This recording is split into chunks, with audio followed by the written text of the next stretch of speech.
to this, all right? 49 hours. I played 49 hours of it already. I've had it for a while, chat. Look, the embargo is up now. It is up right now. 1500 BST. Bam. We're here. We're here. We're ready. Oh, man. You're going to come. Listen, I can show you guys some of my previous plays if you'd like. Some of them went okay and some of them not so okay. But CK3 is out tomorrow and the embargo for playing CK3 is up now. So we can play CK3. Oh, shit. No? Good? Bad? No? I'm not gonna say anything. You just wait and see. You guys can make up your own damn minds. Yes? Not fair. What? You like it? Okay, great. Erica likes it already somehow, having not seen the game at all. We're gonna launch the game right now and play some CK3. How many relatives did I fuck? Quite a few. It's got to be said. Listen, we'll start a new game for sure. Let me just show you my last game though, out of interest. Yes, I played as Wessex. All right, I had a real banger of a game playing Wessex. Would you like to see how many child murders? Okay, look, I'll resume my Wessex game so you guys can get a feel for the kind of pro plays you can expect to see on this stream today. That's right, bitches. That is right. You're going to start as Wessex as well. Wessex is a decent one to start as. It's not a bad one. The main channel is playing as well. Ah, yes. But they're playing multiplayer. Multiplayer is for scrubs. Single player is where it's at with Crusader Kings, right? I can pause. I can unpause. I can speed up as I like. I don't need to wait for anybody. Multiplayers, Crusader Kings. I feel like if you've gotten to the point in your life where you're playing multiplayer Crusader Kings, you've done life wrong, you know? You have to watch them. All right, good. Have fun. See you later. Less potato and more salt. Yeah. Have fun. Have a good time. I hope you have a good time. Okay, you ready? This is my previous empire. Try and guess who I was. It's easy. I told you I started as Wessex already, right? Man, it's I know there's a lot of border gore, like tons of it. But this took it's a long game. It's a long game. This wasn't 49 hours though. I had a couple of starts as like other nations and stuff like that. Anyway, I'm an emperor at this point. The Kingdom of Scotland, the Kingdom of Ireland, the Empire of Britannia, thank you very much, the Kingdom of England as well. We have a couple of kingdoms that just don't matter anymore. We have the Petty Kingdom of Mercia, which no longer is needed. The Kingdom of Wales, not needed either. We have the Kingdom of West Francia here as well, the Kingdom of Aquitaine. And our main sort of the main thorn in my side this whole playthrough has been Lotharingia, which I'm sort of in the midst of not only letting my vassals attack and take counties from them, but I've also implanted some of my seeds deep within their ranks for some nice not so hostile takeovers in the future, which is pretty good. And the boys have been busy up here in Sweden and stuff, taking some nice provinces and stuff for us as well. Here is the map. I know you guys are all dying to see how big and detailed the CK3 map is. To start with, this is it. There's a lot of Africa. A lot more Africa than I remember from CK2. I could be wrong about that, though. There's quite a bit of India as well, and a fair bit of China and Mongolia and all these places over here. No Japan that I can see, and obviously the south of Africa and some of these other places, not so much either. But all the usual stuff that you'd expect, I guess. I don't know. I can't really. It's been a while since I played CK2, so I can't be sure. I think I'm positioned in the right spot here as well, actually, aren't I? I think I'm in a pretty good spot position-wise on the screen. Me. Is that you in the lower left?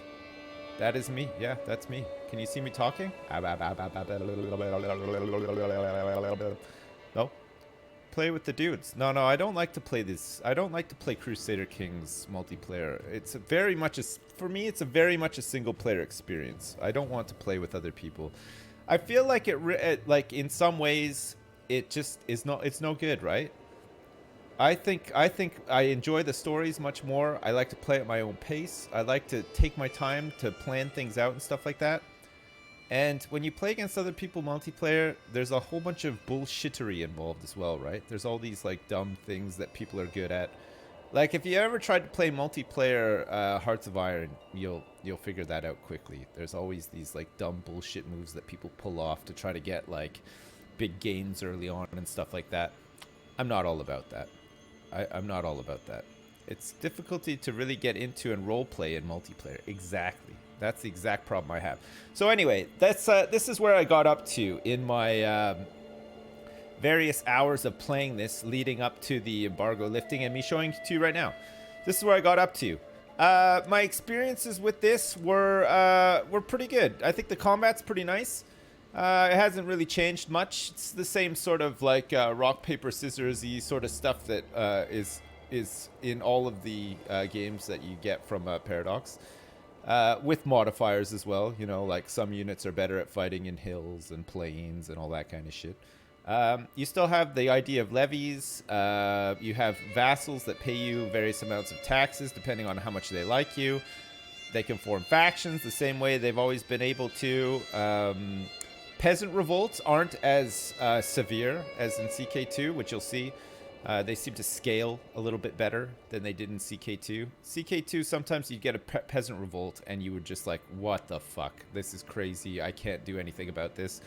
They're a lot more manageable in this, and they're easier to stop from happening altogether as well. Which is kind of nice, which we'll see when we start playing. What else? Vassals seem to... I think the AI for Vassals is maybe changed.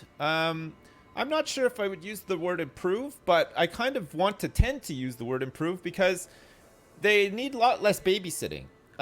There's definitely a lot less that you need to do to keep them overall happy. Some people just hate your guts no matter what. There's no avoiding that. But for the most part, it's easy to sort of stabilize with your vassals, keep them fairly happy, and off they go and just do shit. And this is why we have so much border gore here. These guys just are so greedy. They just wanted to do their own thing constantly. So without me needing to declare war on some of the big boys here, some of my dukes and counts were just waging their own little wars on various parts of the world and making gains. And also they were making babies with other men and women from across the land. And so inheritance came back into my kingdom for some of these things and stuff, which is kind of cool. It's pretty neat. I was focusing mostly on here, just trying my best to sort of shore up all of England, Scotland, and Ireland. And in the meantime, a lot of this just happened. I mean, I wasn't really focusing on any of Europe. It just sort of did it itself, which is kind of good. Which is, you know, fair enough. I have no experience. My donation the other day, but fuck it. Did I? Just wanted to say hi because I've been absent for months and months as I've working throughout the crisis. Oh man. I have a bit of time off now, so I'm back, baby. Hey Rory, I'm glad, man. Thanks for the $10. I hope everything went well for you during the crisis and continues to as well. It's not quite over yet. Thanks, man. I appreciate it. I've only played really as Ireland and Wessex and stuff because I kind of like that sort of area of the map, to be honest. So I don't have any experience playing as any of these horse lords over here in like Sweden, Scandinavia, certainly not like Eastern Europe or whatever, or indeed Africa, India, or any of these other places. I mean, there's a billion places that you can start, which is kind of nuts. Crusades work a little bit differently as well. Like Holy Wars and Crusades, you'll see they work a little bit differently as well. They're not quite the same as they were in CK2, but that's not to say that they're worse or even better. You just sort of, they happen. You don't really need to take part in them if you don't want to. I feel like you'd probably take part in them more later on in the game. Or if they were sort of focusing on somebody that you really wanted to take part with. But you have the option now of just sending them money. You don't actually have to really get overly involved and stuff, which is kind of cool. The thing is, guys, I've played a lot of CK2, but I haven't played it in a long time. So my memory on a lot of the systems of CK2 is hazy at best. So I'm probably not the best person to listen to when it comes to comparisons and stuff. I'm sure there's other people out there making videos and stuff that are much better at really like sort of explaining the differences. I'm just explaining based on my 50 hours so far playing this, the things that I've noticed compared to all the time I played CK2. So, as usual, take it with a bit of a pinch of salt, right? I'm not like the authoritative voice for this game by any means. I play it because I like it, and I can, you know, it's one of those, right? Yeah? What's so wrong with East Anglia? East Anglia was inherited by somebody in this kingdom at some point, and they've been my sort of big enemy for a long time now, so it's been hard to take it back. I haven't declared war on them. I've just sort of been leaving my vassals to take care of this while I do other stuff. But they're at a point now where they're a little bit weaker, although I think actually they might be a bit stronger now. They have their military strength is 14,000, whereas mine is just 15,000. I'm currently a woman, Empress Elodie, and my poor husband died recently as well. He was old. He was in prison somewhere, and he died in prison, as you do in this game. All right. Look it. I'll show you some of these options though. They're kind of good. Where's me though? Hang on a second. I gotta actually find myself first. So. This being my character, you got the usual diplomacy, martial, stewardship, intrigue, learning, but then you have trees. Actually, you know what? When we start a new game, you'll see the trees that you can go down. So you still like you still work on aspects of your character the same way that you used to, but there's more options for diplomacy and stuff like that. You don't necessarily need to have taken intrigue to be able to do some of like the scheming that you would normally have locked away by just that tree, right? So you could do it. You just have a terrible chance at it working unless you have like a good counselor, a good spy master, you know, whatever. But we'll see all that when we start. Anyway, we should start a new game because I've played like 50 hours, but I haven't played in like a week and a bit. So let's just exit this game. I just wanted to show you guys like what I'd done. In the time I had access to the game. I built an empire is what I did. And I enjoyed it as well. It was good. Is Jersey a province? No, I don't think it is actually. Right, we'll do a new game. We can start in any of these times here. The sort of tech side of the game is a bit different as well. And you'll see that when it comes to things like switching over to like primogeniture and stuff like that. A lot of that stuff is locked away until the late medieval age. So if you're doing like an early start, it'd take you a long time to be able to get those sort of things done. Like, for example, in that empire that I had there, I still hadn't researched primogeniture. So I was still having to deal with every time a succession took place, having to go to war immediately with my brother to take back a kingdom back into the fold and stuff.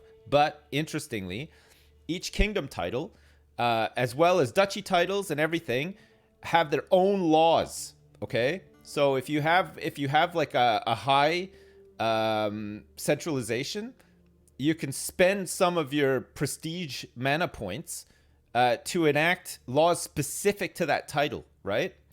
So sometimes you can actually make it so that the title doesn't leave the kingdom by giving it its own laws, which is kind of cool, actually. But I don't remember that being the case in CK2. In CK2, I remember being able to get primogeniture online fairly quickly and not having to worry about it so much. But this one, it's a little bit different. I'm a title. Okay, great, thanks. We'll start early, right? 867, the Wrath of the Northmen, right? So this is the same sort of scenario start in CK2 where you've got like Ivar the Boneless and all those guys occupying massive parts of England and whatnot. You can play as Bjorn himself. Bjorn, land the plane, Bjorn, in Calcutta. Kattegat, that's the one. Yeah, Kattegat. You can do Halfdan White Shirt if you Sniggered Snake in the Eye, all the famous ones, right? And then Earl Alfred, who I don't know. I guess he becomes King Albert, King Alfred, King something later on. I can't remember. My history's not great. Okay, I'm just saying. You can start as any of these guys if you want. It's just the game's way of saying these are available to you. Or you could play as any ruler in 867 and just pick somebody from the map. It's kind of nice too. And it's a big map. Look at all of these places that you can choose to start in. Jersey is kind of here. We've got... that's it there. Look, it's there. It looks like it's part of possibly one of these, though. I don't know if it comes under Brittany or if it comes under somewhere else, but that's where I live, right here. This little rock here.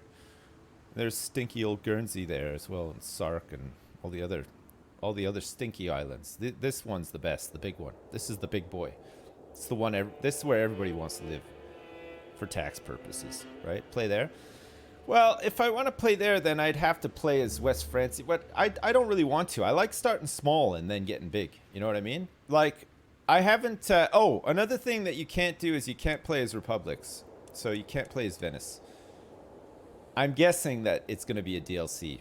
Base game, you can't, though. You can't actually play as Venice. So if you were hoping to play as Venice, you can't do it. Cannot play republics. Yeah. There, I'm sure there'll be a DLC for it. I mean, there is one for CK2, right? So, the Doge has been denied. Yeah, that's right. You love the Merchant Republics? Yeah. No, they're good fun actually. They were really fun. I'm sure you, like I said, I'm sure you'll be able to eventually. You just can't like out the gate, right? We could try to do something different this time. We always go for Britannia. We could try to form like the German Empire, for example. We could try to reform the Holy Roman Empire, which could be kind of fun. I don't know. We could start like with like... We could start really small, or we could start like medium. Like we could maybe start as like Bohemia or something and then try to build up that way. Reform Rome. Smaland. You want Smaland. It's Jarl Wagen of Smaland. Look at him. Look, he's got a little crown and he's got like a little petticoat and stuff. He's ready to go. Smaland. You live there. You live in Smaland. What's the deal with Smaland then? The problem is if we play as Smaland, then we're going to have to deal with Sjaland and Jiland and Lubeck and all of these places over here that I can't pronounce. You know what I mean? I don't want to play in an area that where I can't pronounce anything. That's why I'm thinking, let's go down here. Look at all these places. You got Kong, you got Lobi. I can pronounce these. Crew, Bubo. No, Africa. No Africa. Right, okay. I mean, we could do Italy. We could reform, we could reform the boot. We could reform it all, but then we're going to be fighting against the Byzantine Empire constantly, right? Who start off not super big, but I think they get bigger later, right? They don't start off that big, but eventually they get bigger. There's all of this, like, wilderness up here. It's Russian wilderness up here as well, which is interesting. Maybe they'll add more to it. I don't know what the plans are. I have no idea. What about Pinsk? Some of these small places are really hard starts, though. You get bullied like early on, and you can get fucked really hard. Nobody lives there. If I know my paradox, Africa is probably what? I missed that. Alba. You want to play as Scotland? Scotland's not too bad. This start is annoying though, because you've got all of the the Vikings over here, right? So you've got Norway and Denmark as they start to get bigger and stuff. They become really annoying to fight against and stuff. But early on, it's not too bad. You can take some territory, and if you fight with the other like Anglo-Saxons, you can sort of like beat them back a bit. Scotland. Play as William from Scotland. I don't think it's William. It's King Constantine II Maxinade of Alba. Anybody in the chat Scottish who knows what the fuck any of that means? Or is familiar? Did you guys learn about this guy during your Scottish history classes? Oh, yeah, I bet you all did. I bet you that was a thrilling lesson as well, learning about this guy. You probably had to spend like an entire year just learning how to pronounce all of his names and titles. He's your great-grandpappy. Nice. The Isles here. This is Ivar the Boneless up in the Isles here. Northumbria is Petty King Aela Oswulfson of Northumbria. He looks like he looks like somebody who would in modern day times collect your garbage every Friday. But back then, no sir. He was the man. He had his own little kingdom up here, nestled in between a whole bunch of Viking invaders. He was the man. He had his own little crown, everything. He was ready to go. Play Skellige. Wait, that's not a real thing, is it? Okay, you know what? Let's start in Bohemia, okay? We're going to be Duke Nukem of Bohemia, okay? We're going to start in Bohemia. We're going to go in the game rules, and we're going to enable Iron Man so that we can get some Chivos and stuff as well. I don't know if you guys want to look at all this stuff. I think difficulty is fine at normal. Multiplayer murder schemes, you don't need to worry about gender equality, default, Mongol invasion, default, cultural speed, conversion, diplomatic range. I'm just going to leave all this stuff as default. Custom kingdoms is the thing. I guess we can make our own kingdom. We can make the Burger Kingdom, and we could be the Burger King. No? Would you like that? Write the first Rhapsody as a national anthem. Bohemian Rhapsody by Duke Nukem. Right, okay, we'll do that. Let's see if we can form some interesting kingdoms over here, right? Fuck Burger King. Really? You would fuck Burger King? I wouldn't. I don't know if we can change our name. I think once we're in the game, we can change our name if we want to. Right, okay. So what's this? This is Bohemia. Bohemia. Gohemia. Maybe we should change it to Bohemia, yeah? Okay, good. So here we are in Bohemia. We have this guy here, who is my son and heir, and my spy master as well. Okay, a couple of things that we'll need to sort out here first. We have no lifestyle chosen. We have a diplomatic education, so we'll gain 10% more experience in this lifestyle if this is the route that we want to go down. Diplomacy is pretty good for like making babies, which I don't think we need to worry about too much here because I think we can actually keep concubines in this part of the world, right? Normally these guys are like ready to go, multiple wives, millions of babies and stuff. What's wrong with his head? He's got some snakes all over the top of his head. This is the year 876. That was a common thing, wasn't it? Hey, Spruce Moose 56, thanks so much for the donation. Hey, Sips, I'm a long-time fan, but never catch you live. I always watch the VODs, though. The main game I play is Destiny, and I really enjoyed when you played the Forsaken expansion a couple of years ago. Do you think you'll try the new one in November? I didn't even know there was one coming out in November, but yeah, I might. I haven't played Destiny in a while, actually. I think let's go Stewardship first, okay? Even though we don't get the experience bonus, we'll go Stewardship so that we can actually hold on to some more stuff. I think it'll just be better to make money at the start of the game, right? So we'll focus on our domain. So my land and the people under my care and my strength. Focusing on domain grants Stewardship +3 and then 25 Stewardship experience a month, right? So see, you got these trees. So we go domain focus, we get these bonuses, and then every time we level up due to experience, we can pick one in one of these. And then you can just flip to another tree when you're done as well. But I think we'll probably go like administrator. We get larger levies, more tax from people. And then as our stewardship grows, then we'll be able to hold more counties and stuff for ourselves, right? We'll do that, okay. Good. Decision made. All right. We got this issues thing as well. So we can actually start raiding if we want to. We can declare wars. We have family members that need to get married. And I can negotiate an alliance with Count Hostovit. I don't know who this is. Oh, it's my son and heir. Okay. Good. Let's negotiate an alliance with my son and heir because he's might be useful at some point. Although there's not really anyone around here too big except for, well, he's Francia that might cause some problems. We'll have to see. I'm honored by your request and would be glad to call you an ally. Thank you very much, my son. Okay, good. I don't. Maybe I can't change my name. Domain focus.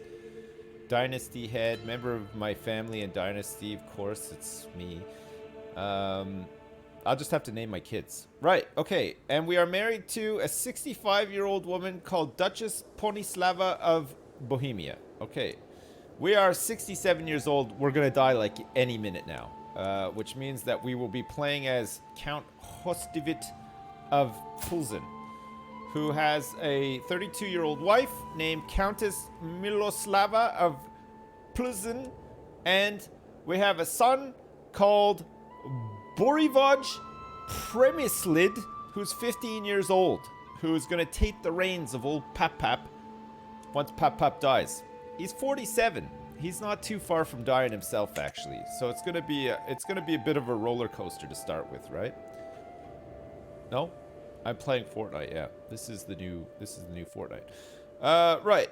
Before we do anything, let me speed it up a little bit because we can play on a bit of a faster speed. And then let's see who our neighbors are here, and let's see if we can make some alliances with them. We can arrange a marriage between this guy. So we want our grandson, right, to get married to this guy? Not to this guy, but somebody in his kingdom. Slavamir. Oh, yeah, no, he'd be my great-grandson, right? No, he's my actual grandson, right? Who's this? He doesn't have any... doesn't have any kids, and he's not himself married either. All right, Greater Moravia, we're gonna have to leave then. We could try to ally with the big boys here, right? Let's see if we can arrange a marriage. Okay, where's my other... Is it Slavamir? No, what was my other grandson? I can't remember. I have a couple of grandsons, it turns out. I got a 20-year-old grandson here and a 22-year-old grandson, but he doesn't have any daughters. He's got 3 older sons, and I have no women's. Okay, he's out then. Bulgaria, maybe? We need like some sort of ally here because otherwise we're just gonna get bullied right away. Who's this? Aha. Okay, we might be able to do this. We can arrange a marriage between my grandson and his 12-year-old daughter. Coming for you, Duke Nukem. I am so happy to be here for this. I am going to play CK3 all day tomorrow. It's a different faith. A massive penalty for different faith. That's a point, actually. We should check to see what faith we are right now. We are currently of the Slovianska Pravda. It's an unreformed Slavic faith. Is there anyone here from a country that practices an unreformed Slavic faith who's familiar with this? What do I do? Yes. Okay, what's the next step? How do I form my Slavic faith? And look, I'll show you what's going to happen here, though. The Catholics are going to just shit on us. Look, our Slovianskan faith is no good. These Catholics are just gonna go ham. They're gonna come up here with their tabernacles and their crosses and you name it. They're gonna come up here and they're gonna be like, "You heathens, it's time to believe in Jesus." It's gonna happen. It'll happen early as well. We gotta be careful. Oh yeah, look at this as well. Duchy titles. So you can see the duchy titles. You can see the kingdom titles. So these are the kingdoms that can be formed. So we've got Bohemia, Pomerania, Poland, of course, Bavaria, Pannonia. I don't know if any of you guys live in Pannonia, but you are represented fairly in this game. That is quite a sizable kingdom, actually, Pannonia. So, any Pannonians in the chat? Right. Paninis are from there. They come from Pannonia. It makes sense. It makes sense. Croatia, Serbia, Bulgaria. Got any Zaporizhians in the chat as well? Look at you. Look at that. You got a big brown one there. Nice. No, I'm not Pannonian, actually. I am not from Pannonia. I don't come from there. And then, of course, you got the Empire titles as well. So, Germania is the one that we are hoping to form eventually, but it looks like we'll be going for the Wendish Empire first, being that we have started in Bohemia. Yes? Okay, great. We got Scandinavia, Britannia, Francia, Hispania, Maghreb, the Mali, Byzantine, all the greats, all the big ones. Tartaria, beautiful country, produces some excellent sauce that really complements fish, it turns out. And then the Catholic and all that kind of stuff. So yeah, yes? You love some tartar. Man, me too. I don't even eat fish, and I really appreciate tartar sauce. It's really nice, isn't it? All right, we might just be trying to then ally with some shitters. You know what I mean? Some real shitters that live close to us. Like Lower Silesia. What has he got? A son, a daughter, and an unmarried son? What about this daughter here? Okay, let's see if we can arrange a marriage with this guy. Let's give him my 20-year-old grandson for his 3-year-old daughter. Look at that. Look at this. It's an accept. It's an accept straight away. He's going to have to wait a couple of years for her to be ready for a marriage, but we can arrange things ahead of time. Okay. We'll go for that. We'll go for that and see. Okay, good. Excellent. This is great news. So we can propose an alliance with him now, which he should accept as well. Great. Which means that if we need to, we can call him into our wars against probably this guy, who has a military strength of 639. Meanwhile, we are sitting on a military strength of 1,076. If we want to go in here and fight these guys, right? We could declare war. We could conquer a duchy, but we don't have a casus belli against any of this, right? So we can conquer a county. We don't need a casus belli for this, it looks like, because I think we're horse lords out here. So we have the option of conquering the county. Our level of fame is less than illustrious, so conquering a duchy is going to be hard. And it also costs us. Defender is of your faith, so it's going to cost us 500 faith manas, which we don't have. We only have 150. If I want to conquer a county, though, I can easily do that, and it's going to cost me 100 mana, right? Which is fine. I guess you can't really see a lot of this stuff. Look, I'll put it right here. So I can declare war on him. His army is inferior to mine, and he has no allies. Me, on the other hand, I've got allies. Look, I've got my son, and I've got the High Chieftain Gardamir of Lower Silesia. So I can fight this guy easy, and I could take Gorlitz for myself and assimilate it into Greater Bohemia. And then we're one step closer to forming the Rhapsody. You know what I mean? I think that's a pretty good start. We'll start working on some of these smaller areas, and then we'll go after the big boys later, yes? Okay, so we're going to declare war on this guy. We're going to go for this county. So you gain the contested title. We'll gain 75 fame, which is another prestige. And then he will abandon this county to me if we win, right? It's going to cost me 100. All right, we'll declare war. Let's set my rally point like up here for my soldiers. And then we will raise all of our armies here. Currently commanded by Mayor Jaros of Raklav. If any of you guys in the chat know Mayor Jaros of Raklav or are related to him, this is his time to shine. He's low-born, though. He's low-born. Is it too loud? I know the music is epic for a war, yeah. It's good. Too loud? No, it's fine. Okay, good. All right. So when you want to siege something, you got to siege these little, like, little fortified areas, right? So we're just going to walk in here and siege this. We're going to start sieging this. So we can see it's going to take us 5 months to siege. You can see the daily progress of the siege. I don't think we need to call in our allies for this just yet. If we have trouble with his army, we'll call them in. But for now, it's fine. Look, his army's not that big. He's going to try to siege here. What we're going to do is hopefully siege him first, and then we're going to go fight his army.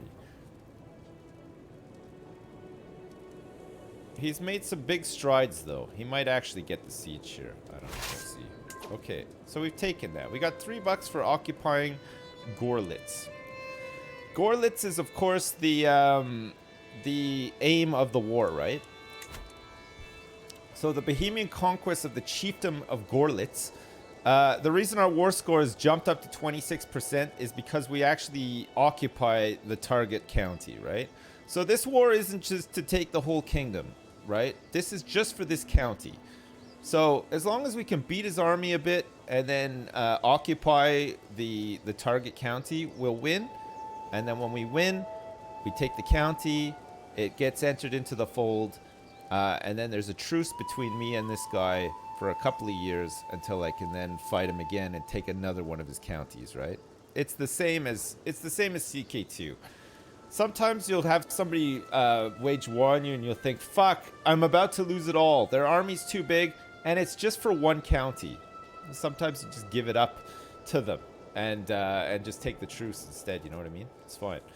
So we can do white peace if we want to. We can even surrender if we want to. Or we could try to enforce the demands. It doesn't work until you get to 100% though. These guys never give up, right? So we're going to try to go down here and fight his army. So we got a potential battle in 30 days, of which we will probably win. The AI has decided. We got a better army commander. We got more army commander traits, and we have more soldiers. Just straight up more soldiers than he does. He'll probably see us coming and, yeah, and back off. So you end up playing like cat and mouse games sometimes, as usual. But it's fine. We fought him and we won. So we're up to 53% on our war score. These guys are hostile, but they're raiding, okay? We live in a time where raiding is like a common thing, right? We're going to do some raiding of our own as well, eventually, because it's a good way to make some money. But we might as well take a county if we can, right? Because that's also money.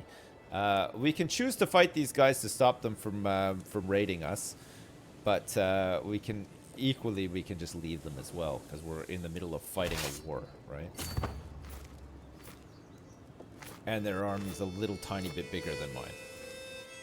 All right, let's go up here to add some more to the war score. These guys shouldn't attack. They might though. Yeah. Okay, they are attacking. But we have the advantage. Lively livestock. As an additional payment in a recent trade, I find myself in possession of a large herd of cattle. I have been assured that the animals are of the highest quality, but the question of what should be done with them remains. We can have the county of Praha prosper from the herd.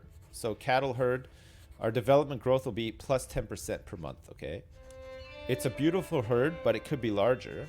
We have a 75% chance of my breeding project becoming successful in the county of Praha gaining a large cattle herd, which is development growth of plus 20% per month. Or I can just say, you know what? Fuck these cows. We'll turn them into leather and sell it all for $50. We're going to go for the large breeding project.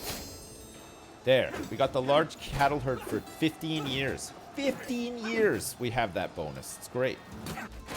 All right, we've managed to fight off the heathens who were raiding us as well, which means that we should get that money back. And we've had a couple of victories here too. In the meantime, we can ransom some prisoners. We captured Chieftain Drosuk and my prisoner also Chieftain Vaclav. These guys can be ransomed off. Okay, important to note though, chat. If you're gonna ransom prisoners, do it when the war is done, okay? Because capturing prisoners contributes to war score as well. Particularly if you siege the capital, okay? So it's worth noting, because if a big boy declares war on you and you're not really ready for it, what you can do is you can just sort of say, okay, I'm just gonna form my army right close to his capital and siege his capital while he's busy like somewhere else or whatever. And if you capture like a bunch of his family or whatever in that siege, you could totally sue them for a white peace, because your war score will reflect the fact that you've captured his wife and his kids, and a bunch of other people that were like, you know, of benefit to him or whatever. It's gotten me out of a lot of scrapes. I'm just saying. Sometimes it's worth just marching your army through like some attrition hell just to siege their capital, and you can end a war before it even starts. It's really good. But I have been bitten in the ass before, needing money during a war, ransoming back prisoners, and losing almost all my war score, because it matters, right? So we won't ransom these guys now because they're probably contributing to the war score, but later on we definitely will, and we'll get the money back, right? We're also spending a lot of money now because our levies are raised. That's just because we're at war. Once the war is over, we'll stabilize, we'll make some more money. It'll be fine. This is Spreewald. My grandson is available to be married as well, which we'll sort out after the war. We can also call on my ally, High Chieftain Gardamir. Remember the guy that we just allied with? We can invite him to this war if we need it, but so far things are going pretty well. I don't think we need it. Although these guys are trying to siege back their province that I'm trying to get. This is their capital up here. So these provinces are part of like this is part of like the goal of the war. But if I want to end the war very quickly, I could just come up here, siege his capital, capture his wife and his kids, and it would all be over as well. Normally after you get like the target province, I think it's a pretty good idea just to go after the capital, because the war score boost is insane and you just end the war almost straight away. See, we're like at 91% now. We could have ended it by now. Does your character die from old age? Yeah, absolutely he does. Yeah, nobody lives forever. You could die of gonorrhea. You could die of anything. All right, 100%. We've done it. The Bohemian conquest of the Chieftain of Gorlitz. We're ready to enforce our demands. So be it. So we gain 75 fame. Our allies share 75 fame based on their contribution, which is none, so we get all of it. And High Chieftain Zistisbor of Lutetia hates our guts now. And we have a truce with him for years now. But we own this part of the world now. It's pretty good, right? So we've taken a couple more prisoners in our siege as well. We're being raided for the next 54 days. And now that the war's over, we can just disband all of our troops safely, and we're back in the money. Look, plus 3.2 gold. We got 73 gold. Plus, we have all of these people that can be ransomed. So we can ransom. Who's this? My prisoner. He's unmarried and he's a rational coward, but he's worth 15 bucks. He can't afford the full ransom. This is another good thing, okay? Say we really needed 15 bucks right now. Okay, sure. But we could just hang on to them indefinitely until this guy builds up his coffers again and he's ready to then spend the big money. This guy's worth 50 bucks. I'm hanging on to him. This guy is worth 50 bucks and she's worth 25 bucks. By my estimation, that's about $1 million coming down to us at the end of the road. So I'm going to hang on to all of them. And if they die in prison, well, fuck them. They shouldn't have been in the town that we were raiding in the first place, right? Exactly. That's exactly it. Good. We have a disabled building in Gorlitz. This is a tribal hold. It's the wrong type of holding. Tribe holdings. I've been a fan since the Dirt Factory days, and your stuff never fails to entertain. When I grow up, lose my mind, quit my job, and move to an island to seek my fortune entertaining on the internet, I want to be just like you, Dad. Okay, good. Look, I will move myself over here because I know I'm in the way of some stuff. Hey, Kalabajui, I appreciate it. Thank you very much. I think we're safe up in the top left here, right? You'll be able to see more stuff. Right, they've got a tribal hold here, and we can't do tribal hold stuff, so we're gonna have to change this. A feudal government, we have a feudal government, so we can't get any taxes or levies from this, so we're gonna have to change it over. It's gonna cost us 220 bucks for a fortified tribal hold. Actually, I've never had to do this before. My tribal holding. It's owned by me. Maybe I can grant it to somebody else and they can just manage it. Yeah? Like Karel. Who's Karel here? This guy is 34 years old. He's lowborn. I could like give it to my son or something. The alignment is wrong. What alignment? The alignment of the tribal hold. They're not aligned. It's not aligned right. Fucking Gorlitz. Gorlitz. This is my tribe holding. Okay. Let's give it to my grandson, Slavamir. We could give him this title. Or we could just give it to some arsehole. Some other random arsehole. Yes? So our current titles are the Duchy of Bohemia, the County of Praha, the County of Boleslav, the County of Kaslav, and the County of Gorlitz, which is a new acquisition. But the tribal holding is like a sub-holding of the county, right? So we keep the county title, but then we give the actual holding to somewhere else. I think that's the way it works. So in Kaslav here, we've got Krudem, which is a temple, which is held by this guy, right? And we've got Vraklav, the city holding, which is held by Mayor Jaros. And we've got Kaslav, the castle holding, which is held by me. But I could grant it to somebody else. But I would still hang on to the county, right? I think I got to get rid of the tribal holding and turn it into a castle, but I won't be able to afford to do it, I don't think. We have to, like, move realm capital here or rename the title.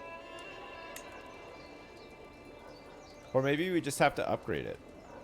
Constructed out of lobs and rough-hewn stone, this hold is imposing despite its small size. Now, if you give away the main holding of the country, you lose it. You have to own the county capital. So if I give away this holding, then I will lose this. If I give it, I can vassalize somebody and get them to manage it though too, right? These are the ones that I currently hold, but then equally, we've got like this guy here. He's my chancellor and he's my vassal. And he's a champion as well, which means that he can command armies and stuff. We got my son here, who is not one of my... Wait, no, he's not. He's got to be one of my vassals, though, but he doesn't seem to be. He's my heir anyway. And there should be some other guys over here, too, right? Like, who's this guy? My steward and vassal. He is the Count of Litomir? Litomirice? I don't fucking know. I don't know. I think we can just dismiss this. We got low county control, and we should grant Gorlitz to somebody. Gorlitz the wrong type for your type of government and should be granted to somebody else. I think we probably will just grant it to somebody else, but let's make sure we grant it to the right person, right? So we'll go to Gorlitz and we'll grant it to... Who do we want to grant it to? We want to grant it to somebody noble. We don't seem to have any noblemen here. We've got Slavamir, who's of the house Slavamirid. So Slavamir will gain 40 opinion of me and he will become my vassal. Okay? Because he's going to receive this county. So he becomes a new vassal. His opinion of me improves, but he'll still be like a not so happy vassal. But we can work on him and make him happier, right? Let's just give it to him and let him sort it out. Great. Okay, so now this guy is a count. It's Count Slavamir of Gorlitz. Okay, and in the meantime, let's sway him. We're going to sway Slavamir. See, his opinion of me will increase by 25. So let's start scheming against him, okay? My spy master can help me with these schemes. Basically, they just find like social ways for me to like have a brewski with this guy to become good friends with him. Or maybe I go over to his house and help him with some interior decorating or whatever. There's all sorts of different schemes, right? So that's what we're going to do to keep this guy happy. Because he's now one of my vassals. And when your vassals get upset, they declare war on you. It's no good. It's no good. So our new powerful vassal, which is, yeah, Count Slavamir, is demanding a council position now. He's pissed. We haven't seen the council yet, right? This is the council. We've got Volkov, who is I don't know. I guess I guess is our like a religious head. Malota is our guy, right? He vouches for me as well, so we can get taxes from him. So his opinion of me is high enough whereby he will pay tax to me. This is good. So there's nothing to do there. This guy does our claim fabrication when we need to fabricate claims, right?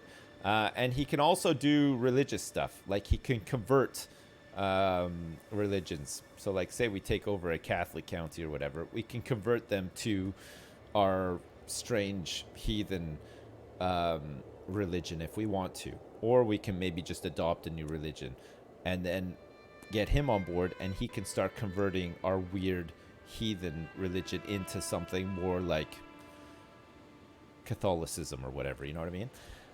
We got a chancellor who could do internal and external diplomatic boost stuff, and we can integrate titles into like our de jure sort of stuff. We have to hold a kingdom or an empire, but basically, if we take a county, we can integrate the title into like our de jure sort of claims and take away from somebody else, which is kind of cool. Steward just does like taxes, development stuff, whatever. Promoting culture. You get benefits for obviously the similar culture to yourself in the counties that you control, and if they're of a different culture, they get mad and they'll try to revolt against you. We can increase the control in a county with this guy. Our marshal is garbage though. He has 3 marshals. He's terrible. He's terrible at his job. But we need to get Gorlitz back under control. So we're going to send him there so he can try his best. And we want our spy master, Count Hostovit, who's actually excellent. He's good. We're going to get him to support our schemes. So he's going to give us a whole bunch of boosts to our scheming, which is quite nice actually. It's just a better chance at things turning out better for you, right? And all these other guys can just do whatever. Although, no, I think culturally, I think everything is fine here actually. So culture is Polabian, and all of our stuff is Czech. So actually, we could say to start changing the culture in Gorlitz as well. We're going to change the culture in Gorlitz to Czech, which we are. Right now, we're Czech. I'm doing King of Bohemia, yes. I am currently Duke Necklin of Bohemia. But I should be able to get a kingdom title from this. In fact, I think I do have the kingdom title. I just need to create it, and then I can become the King of Bohemia. Yes? And we've just acquired a place as well. It's quite nice. Looks a bit like Texas. It does look like Texas. You're right. It does look a lot like Texas. I've never been to Texas. I couldn't even point out on a map where Texas is. But I'm going to agree with you. This does look like Texas to me. It's what I think Texas should look like, you know? All right. It looks like this guy has saved up enough money for his number one... Hey... Wait, okay, he's still my prisoner, but he wants to get her out. She's worth 25 bucks, if you remember. He saved up enough money to ransom out his wife. So his wife is going to be free. Meanwhile, he's still going to be imprisoned. 25 bucks? Yes, please. That's great. That works well for us. We want 25 bucks easy, right? Be really good. What's going on here? What's going on with this? The Duchy of Upper Silesia. Defending against Duke Ratislav of Upper Silesia in the war against the tyranny of King Rostislav. I tell you what. When we start conquering some of these places, we got to give them easier to remember names, right? Like the county of Bryan. And same with names for people as well, okay? We want, like, Count Mike and stuff like... Shit that I can remember. Yeah, exactly. The Kingdom of McDonald's and stuff. Yes, exactly, chat. That's exactly what we want. Okay, we're not going to ransom this guy yet because we want him to pay the full price. Also, him being in jail means that he can't make babies. He can't do shit. He's very limited in what he can do. So the longer he's in prison, the better for us, right? It's just going to screw him over big time. We should have a truce with him now for like ever as well, right? We have a truce until I don't even know when. I should say right here, actually. He's got a truce with... No, he's allied to... it doesn't even say where the truce is. It probably says on my page here. We have a truce with Lutetia until the 22nd of March, 872. It is currently the 10th of May, 869. So it's like 3 years away before we can declare war on those guys again. But we have Spreewald here. Spreewald is a country that we could declare war on. We could try to conquer one of these counties. It looks like they do have allies, though. He's allied to High Chieftain Gardamir of Lower Silesia, and so am I. That might mean that... It means that I can't call him into war, and it means that he shouldn't be able to call him into war. But if I know anything about Crusader Kings, he'll be able to call that guy into a war, and I won't be able to, and I'm going to get fucked. Right? So I'm just going to leave it for now. They always seem to be able to get your ally in against you, right? It's always the way it goes. I saunter between the market stalls of Prague, a heavy pouch tugging at my belt. That's right, it is a very heavy pouch. How do I make this coin work for me? As I admire the wares of the local sculptor, Slovian scan imagery, a sound investment, my steward Count Slavamir suddenly appears at my side. A word of advice, my liege? Have a look at the jeweler's stall over there. Their wares might be simple, but their potential is great.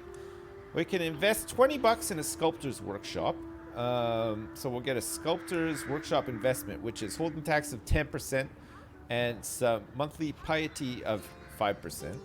The jeweler's shop is the same, but we have a 75% chance of getting a great jeweler's shop investment, which I can't quite... I can't hover over the tooltip, so I can't actually see what great jeweler's workshop investment is for 30 years. I'm sure it's great, though. Or we could just turn a quick profit with some clever trades. Let's go with the jeweler's workshop, right? Now I can.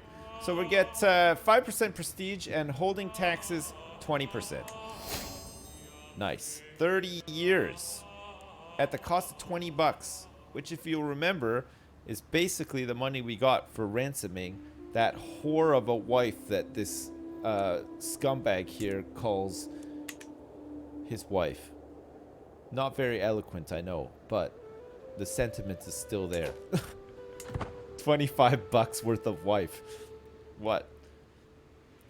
What? The whore is pregnant. Come on.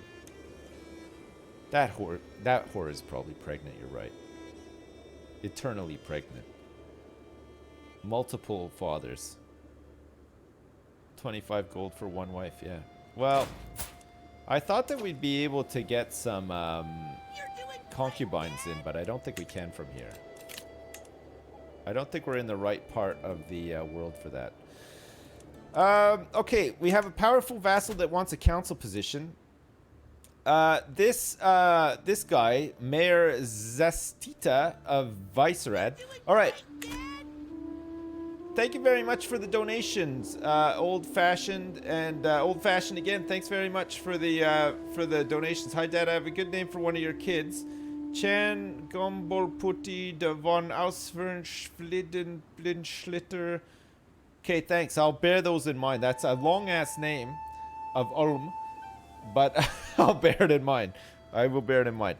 Listen, we have to go to our realm. Realm?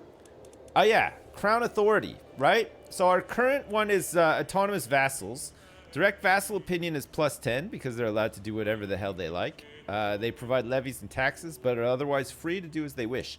If our crown authority gets increased to limited crown authority, rulers can change between available partition succession laws. We can revoke titles, which is a good one. We can retract vassals, which is a good one. And clan government vassals will provide at least 5% of levies and 2% of income. It costs us 205 prestige to do this. and our vassals will not like us for it, but it gives us more options, right? Let's say we find out that the guy that we just gave that county to was some sort of heathen. We'd have authority to righteously imprison him based on him being a heathen. And then once he's in jail, we can then go a step further and say, give me your titles. And when he's in jail, he can't do shit about it. So you just get the titles back and you can give them to somebody who actually likes you and that you like as well, because that other guy was such a heathen. You know what I mean? So it's good. And it goes up and up and up. High crown authority, absolute crown authority. These are all very unpopular moves. You'll get a lot of civil wars for lowering these as well. The minute there's a succession, basically. If you die and a succession happens and you're going into like absolute, and you're going into it with like absolute crown authority, guaranteed Name a you're daughter dead. after me and seduce me when I become your sister. Smile. Okay, Rory, thanks for the $10. We will. I'll name a daughter after you, Rory, I promise. So we'll probably pass this law for now so that I can revoke titles if I need to. The reason I want to be able to revoke titles is because this guy is a terrible marshal who I would like to replace. And when I do replace him, he'll be angry and he's going to try to get all of his friends to fuck me over.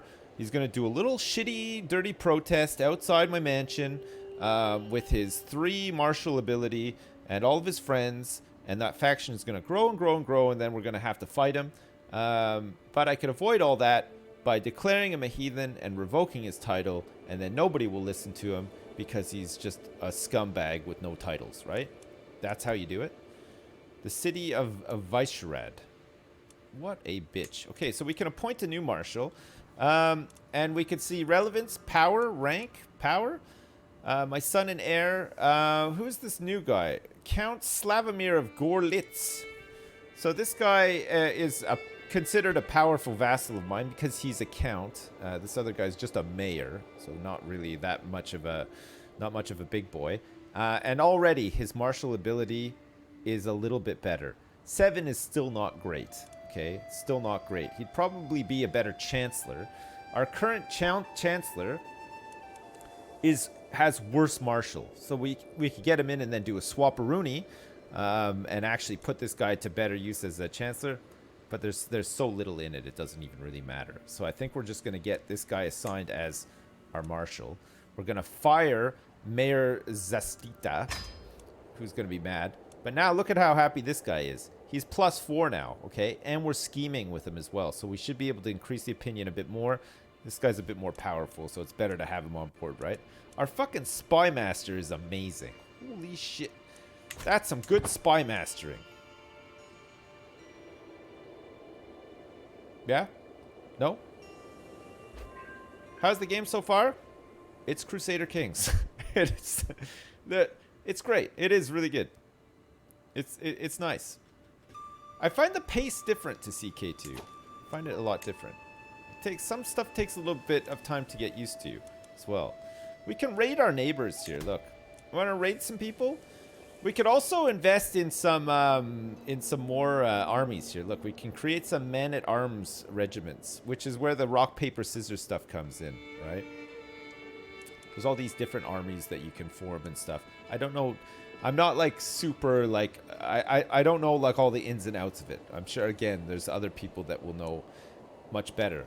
I can raise all of my levies as raiders though, and we can go raiding if you want to.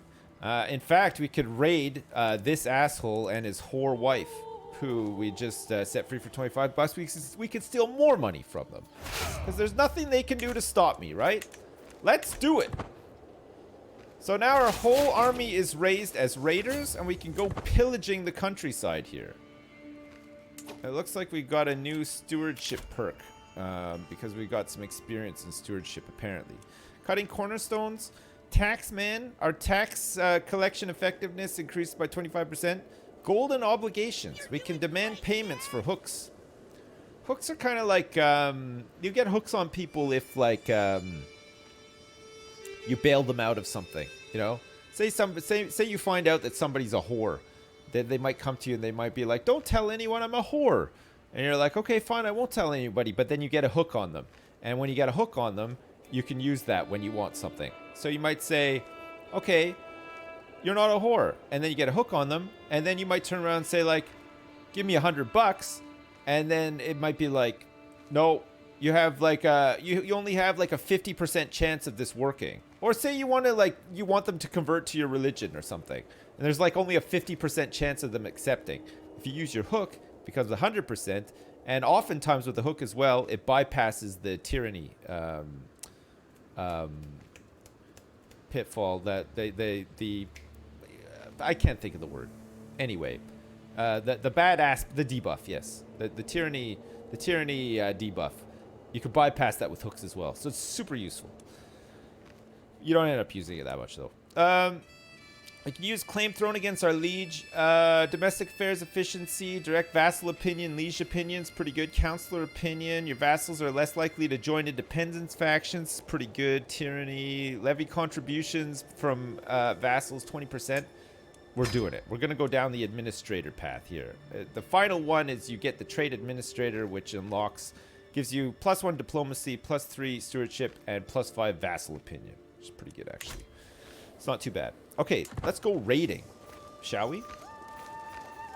Here come the boys. They're in for a raid. I think this might have been raided already, actually. To the charming Duke Neclan of Bohemia, I call on you to honor our alliance to join me in the Lower Silesia conquest of the county of Opole. Our enemy will be King Rostislav of Greater Moravia. It's always worth helping these guys out because you get prestige for as much as you contribute, right? So early on in the game, when you kind of don't have a lot of prestige, it's just a way of getting prestige, right? And you might turn things around for you later on and stuff as well, right? So we'll help them. We'll help them, and this place has already been raided, I think. We could raid this place, though. Actually, let's do a little bit of raiding, and then we'll go help them. We're not in a mad rush to help them. We're gonna raid our ally. We're just gonna raid our ally while he's at war. I don't even know if you can, actually. I don't think you can. We might just have to go in and fight these guys, actually. Oh my god, these guys have a really big army, it turns out. We'll go after the easy army first, though. See this thing on the side here? This golden cross? That's the best golden cross you can get. And that's just like how good your generals are, right? Or your champions, they call them. They call them champions in this. If you have really shitty champions, you'll get like a 2 bronze diamond rating or whatever. Czech settlement and the installation of new administration. The people of Gorlitz have embraced Czech traditions. That's great. Good. All right. That's really nice. So the culture has been changed in Gorlitz from whatever it was to Czech, which means that they'll be a little bit happier. And this guy is still trying to get control working here. And let's go to disrupt schemes with him. And we'll do domestic affairs. We'll do internal domestic affairs. Also, our wife can help us with stuff too, right? She can just assist, or she can give us bonuses. So her support will give me like +8 diplomacy, for example, which is great actually. So we'll get her to help with that. Uh-oh. Oh, Rod, how can you do this to Hostovit? If I have sinned, why did you not punish me instead? He was blameless, my perfect son. Life had so much more in store for him. Well, it looks like Count Hostovit of Pilsen is dead. He was 50 years old. He did not deserve this. We're going to gain 35 stress. Okay, it looks like my grandson now, then, my 18-year-old grandson, who is unmarried, becomes my heir. This is what happens when you have old-ass kids. When your kids are old as hell. We have no chance of winning this war against Great Moravia, do we? Like, there's no point, really. I'm just gonna go raid them. Alright. We have an opportunity to sway. In my attempts to align Count Slavamir to my interests, I have found an opportunity. I think I could argue that our goals are, in fact, the same as I dictate my next letter. We can emphasize these shared interests. We have a 75% chance of him being convinced, and he'll gain 50 opinion of me. We also have a 25% chance of him seeing through my efforts and us losing 75 prestige, right? Or we can just try to maintain subtlety. He'll gain 30 opinion of me, and we'll continue our sway efforts. 75% is pretty good, though. Bam. Good. He gained 50 opinion. Look at his opinion of me now. 92. Oh my god. He's loving it. He's loving it. We're having a little bit of trouble with this fight here. We've lost it. I think we did some good damage to them, though. Slavamir just died, by the way. And we've once again inherited Gorlitz. Oh, jeez. With this fucking tribal hold. After all that, he just died. He just dropped fucking dead. Straight away. What a guy. What a chode. Unbelievable, isn't it? It's unbelievable. Who do we want to put in charge of our army? Probably not me. Probably not myself, right? We're gonna put Mayor Jaros of Wroclaw in. I think he was the guy who was in charge of it before as well, right? Right, let me sort out some of this stuff then. So, military champions. So see these champions, you can recruit some of them to court and stuff as well. These guys suck. The prowess skill, you want guys with high prowess skill, right? They inflict more damage and they do more shit. So Melota is one of my champions. I've allowed him. This is my heir, so I'll probably forbid him actually because I don't want him to just die in the field of battle. We can recruit some of these guys, like Kojata. He's a guest at our court. We can recruit him and immediately make him into a champion as well, which will improve things for us. That's pretty good. We have an empty council position for... oh my god, we have lots of empty council positions. Okay, so we want to go by power. Hey, we want to make sure that all these How guys... long have you and Limmy been Twitter pals for? You guys are the best. It's like worlds colliding when I see you two talk. Triforce guest maybe? Xandus, thanks so much for the donation. I know of him just through streaming and stuff. Like, I've talked to him a couple of times. I don't, like, talk to him very often, but he's pretty pally with, like, Nilesy and Ravs, and we sort of, like, trade remarks back and forth and stuff. He seems like a nice guy. He's a dad like myself, and he's I've seen his show and stuff. He's very funny. Power. So we're gonna give this to my grandson and heir, because he's got 18 in intrigue. And he's a powerful vassal as well, apparently. Mayor Jaros here is apparently a powerful vassal too. And he's pretty good at the old marshal, so we'll give him marshal. That's good, that gets him on board. And then we can just give this, the chancellorship, to Mayor Vinslav of Bezdez. He's a vassal as well. And he is now a good chancellor too. So we'll get these guys doing all this shit. We'll carry on with this sort of locking down of Gorlitz or whatever. And then we have to give this away to somebody again as well.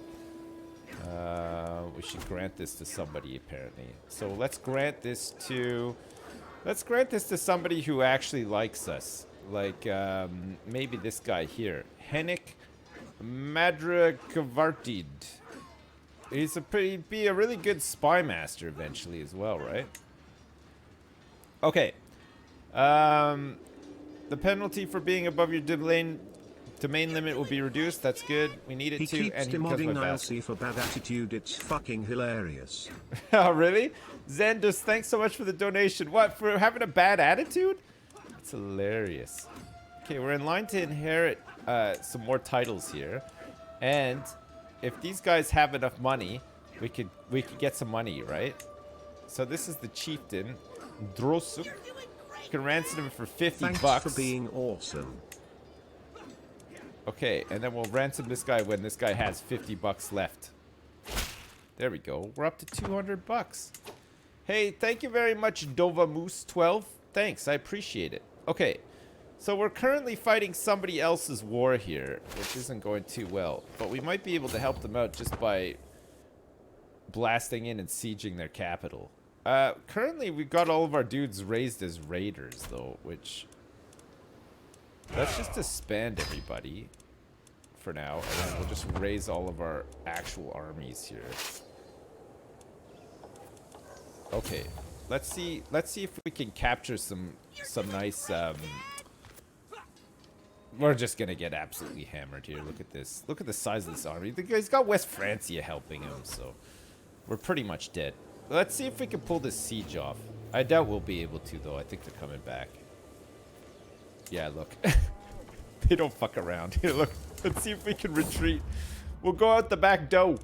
Exercise and meditation. When the raised voices reach me yet again, I quench my instinct to turn on my heel. The constant bickering of my vassals, Count Dalibor and Count Borivoj, is enough to drive any man mad. Something must be done.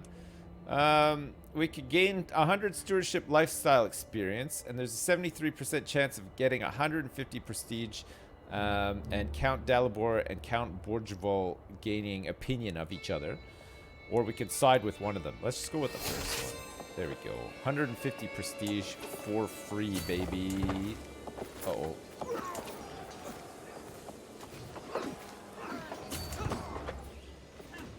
All the boys are here helping this guy. I don't even know how this guy managed to ally with West Francia. Like, it's crazy. He's of a completely different religion. He's far away and everything. Maybe it's like some inherited alliance or something. It doesn't make any sense, though. No, he's actually just fully allied with King Charles II the Bald of West Francia. Who knows? Who knows? We have to get out of here, though. We're gonna lose all of these fights. These guys are too big. We'll just keep giving them the runaround, and then hopefully our guy here can do something else. He's bald. I don't know if he's actually bald. Maybe he's fully bald. Okay, I think they're gonna back off now. We haven't really done much to help this guy, but whatever. We tried. These are huge armies. Can't really do anything about it. So they managed to marry. Even the marriage, though, I wouldn't have thought that would have been accepted again because of the differing religion and stuff like that. But maybe he's just like desperate or something. I have no idea. I don't know. I don't know.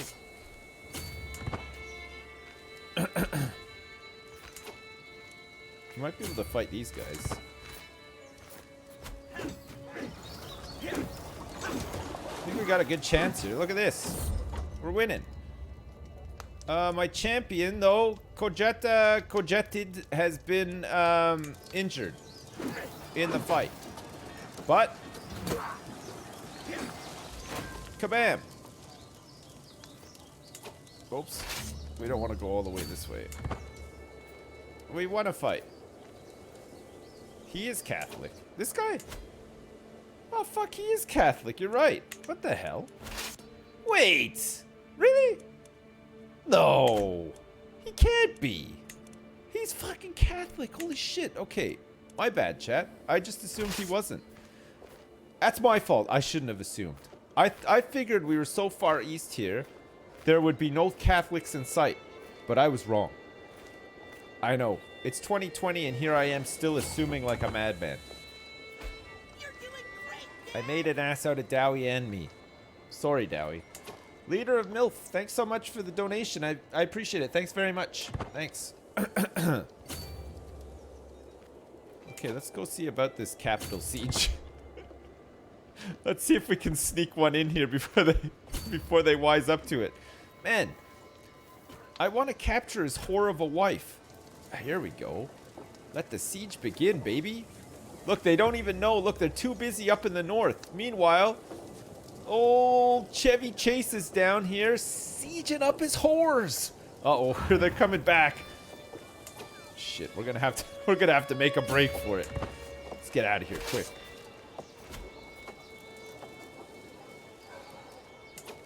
We can keep him tied up. Look, if we keep him tied up, this guy's got a fairly big army. He might be able to actually come down and do something here. These guys from France are gonna, the attrition's gonna be nuts, right? Look, he can't fight me. Okay, let's back off here. We suffer attrition for going through here, though, sadly. But look, he's actually winning a fight here. Uh-oh. Not good. I need some help. Help me! Oh, you fool. They caught up with me. Shit. Shit. Who do we lose? Count Slavamir. Uh-oh. Slavabor's been captured. We might have to ransom him. Alright, let's go for large levies, shall we? That's a big old army, isn't it? And we have a free council position because what's-his-face was captured. We have our new Count Henrik of Gorlitz, who is a really good intrigue guy, but not very good at stewardship. I think we're going to give it to Mayor Vinslav of Bezdez, who is currently our Chancellor. Is he a better Chancellor? No, he's not even, really. Okay, we'll give it to Mayor Zastita instead. Okay, Vastita, there you go. You got it. I think I lost my whole army there. I think their army was so big that my army spontaneously combusted and is no longer in existence. It's just gone. Look, it hasn't retreated anywhere or anything. It melted.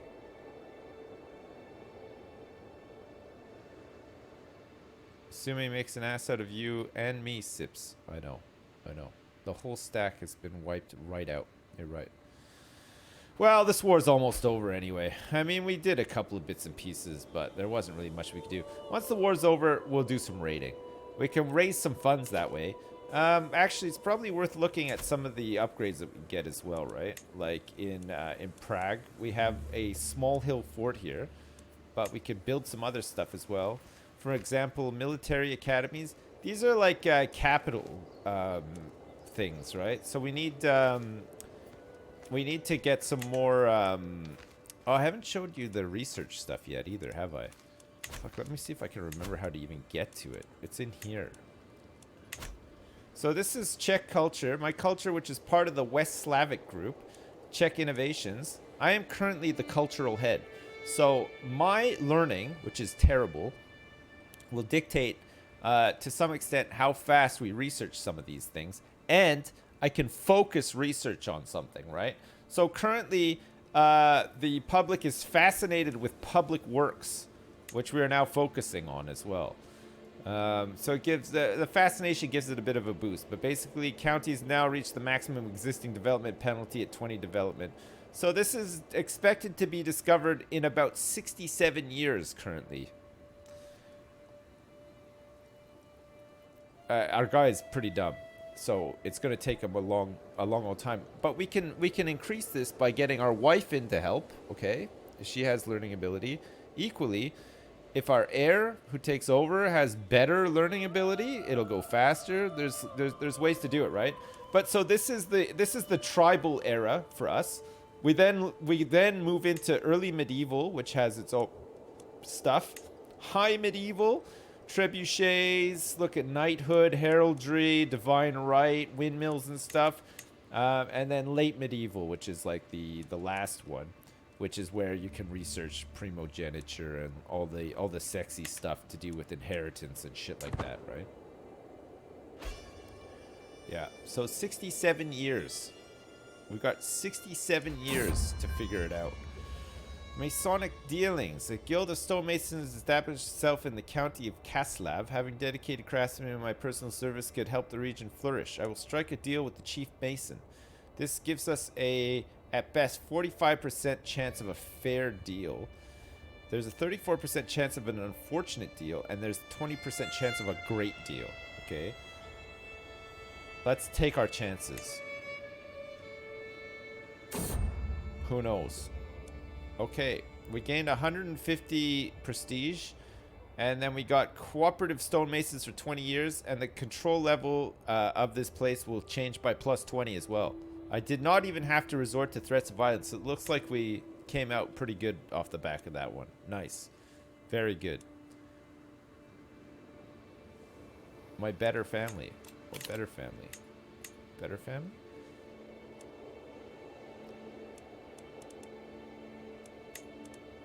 Okay, we'll negotiate an alliance with my grandson. Marvelous news, grandson. An alliance has been formed. Oh my lord. Hey, look at this. All of a sudden, things have turned around here. Holy crap. Okay, I will raise my armies and help this guy out then. I don't know where that war score went, but it's down to, it was so close to ending, and now it's at minus 20%. Okay, we may still be able to capture this guy's whore wife. Let the siege commence. Let's just make sure nobody's sneaking up on us here. Join up with his armies. No way, I do my own thing. Look at this. I want prisoners. I get some money. We're gonna get some sweet money from this guy. We're gonna capture all of his kids and his whores and everything. You name it. Boom! Uh-oh. My wife has died. I might not have loved you, yet I feel you're passing more acutely than I ever thought possible. You were always there, my constant companion. Shit. Okay, we got her. Look at this. We captured his whore wife, Queen Hildegard, and his daughter, Slavamir, during the siege of Brno. Fuck. It's pretty good, right? Look at the war score. It's changed by tons. I told you. Siege capitals. It's crazy. It's crazy. We can make her our new wife. I don't think you can, though. I think she's still considered married to that guy. I could execute her, though. She's going to be worth a lot of money, though. Marry the daughter to my grandson. I could do, actually. Then we'd have a chance of... We'd have a better chance of inheriting Great Moravia. Okay, let me go into my prison. It's in here, I think. No, where is it? Court. Prisoners. Yeah, so I've got Queen Hildegard and Slavomira Mojmirid. I don't think I can do it. I can move her to the dungeon, but I don't think I can force her to marry my grandson from here.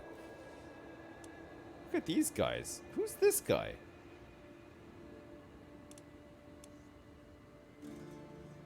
Who are these guys?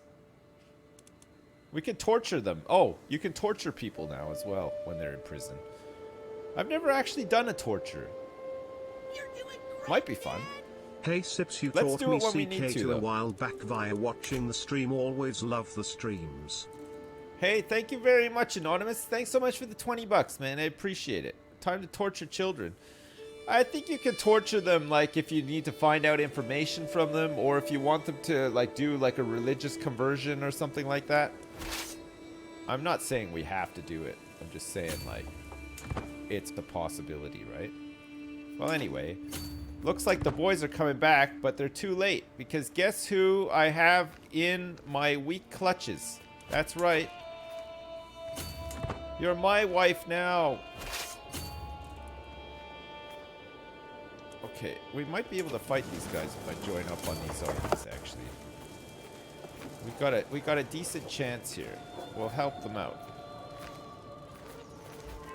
This guy is just fielding dudes left, right, and center. Might actually win this war.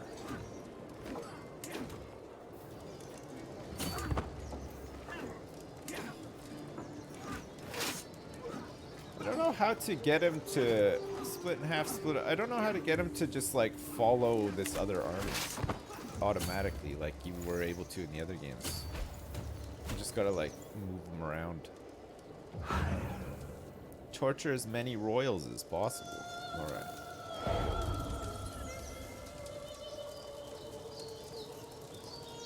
Are Baronor, Borat, and Para Flatcakes in this game? Sadly, no. Not that I've seen. Should we get married to somebody? We might be able to make like a good, we might be able to get like a decent, who are these guys? He's got some kids. He's got a 4-year-old daughter, some sons. He's got a wife already. What about Poland? Maybe Poland could be a good one? The 25-year-old daughter who's already married, and a 17-year-old son who's unmarried, and a 3-year-old daughter who's unmarried. What about Lesser Poland? No, that won't do. What about this guy? Prince Arnulf. Prince Arnulf. He doesn't have anyone either. Prince Arnulf. I wonder what's going to happen to East Frankie. Oh, it's already fracturing. Look at this. Bavaria and Brabant and stuff is already formed. So that guy doesn't have anyone decent to hand down to either, right? A Balaton. What's Balaton? Son, a son, a son, and a 1-year-old daughter. It's not a good time to find wives, is it? It's not a very good time. Okay, look, let's try to find a spouse. So, in terms of relevance, the spy master of Chieftain Pergrubrius, I think we probably just want to marry somebody who has good traits, like quick. 25 years old, she's Czech. She's the mother of Count Dalibor. She's got really good stats, actually. Okay, you know what? Let's marry her. Count Dalibor of Hradec, who's also my vassal, okay, is going... So this is fine. I won't get any prestige. She'll get 400 prestige, and she's got good traits. Let's just make a couple of babies before I die. Great. There are fair stretches of unsettled land in the county of Boleslav, often blamed on unsuitable terrain. I will design an aqueduct. Do I want to spend 50 bucks? Or do I just want to... We need a ditch and soil network. I'm not prepared to spend 50 bucks on an aqueduct right now, okay? Good. All right, so we get him as an ally as well, and we've married whoever that woman is. The woman with great traits. My irrigation project in Boleslav is progressing, but with more difficulty than expected. Okay, we should take our time and get this right. We have an 85% chance of slow progress, but the project continues.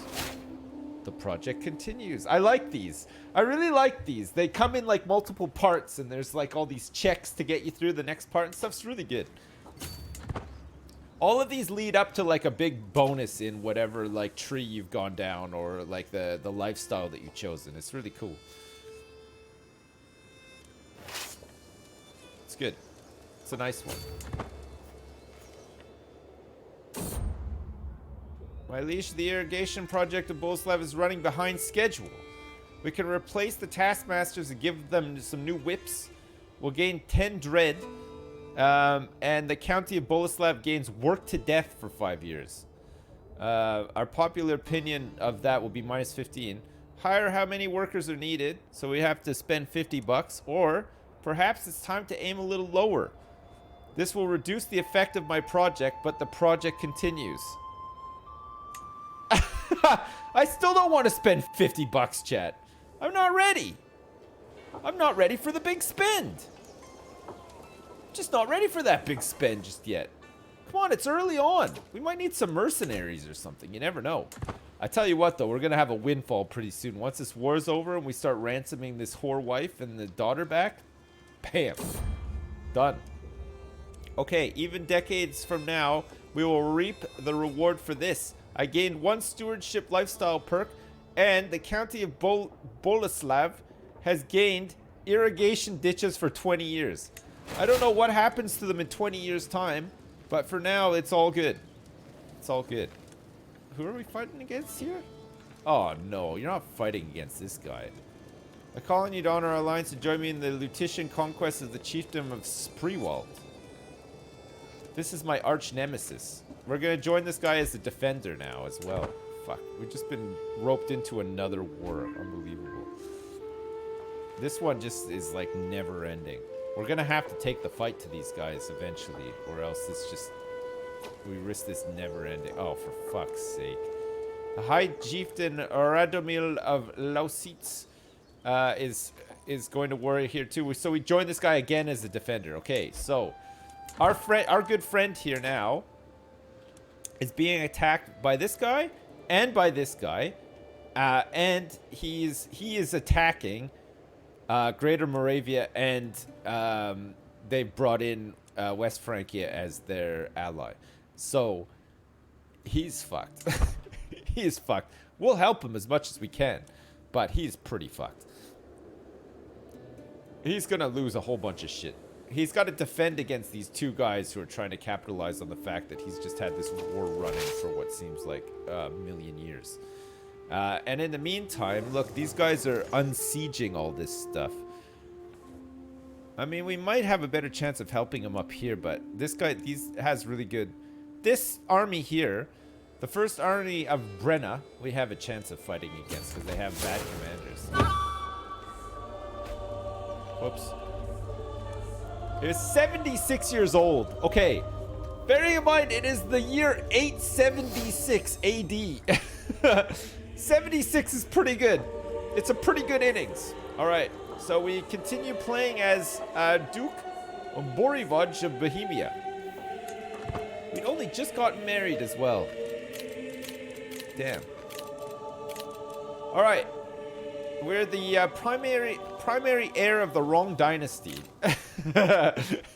Great. I don't know how this works. It's a total mess. We haven't chosen a lifestyle. We can choose stewardship again. We currently have a domain of 3 out of 3. We want to expand that, I think. So we'll go domain focus and put some points into administrator again. We have some council positions here. Plus, we need to get married as well.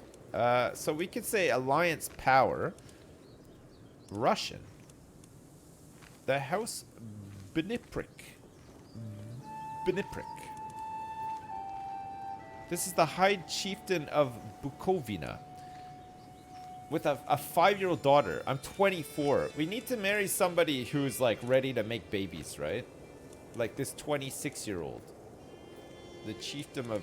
You know what? Maybe instead of worrying about alliance power, we worry about relevance. And let's try to marry... Wait. Wait a second. Wait! Is this my granddad's wife? I think that this is my granddad's wife.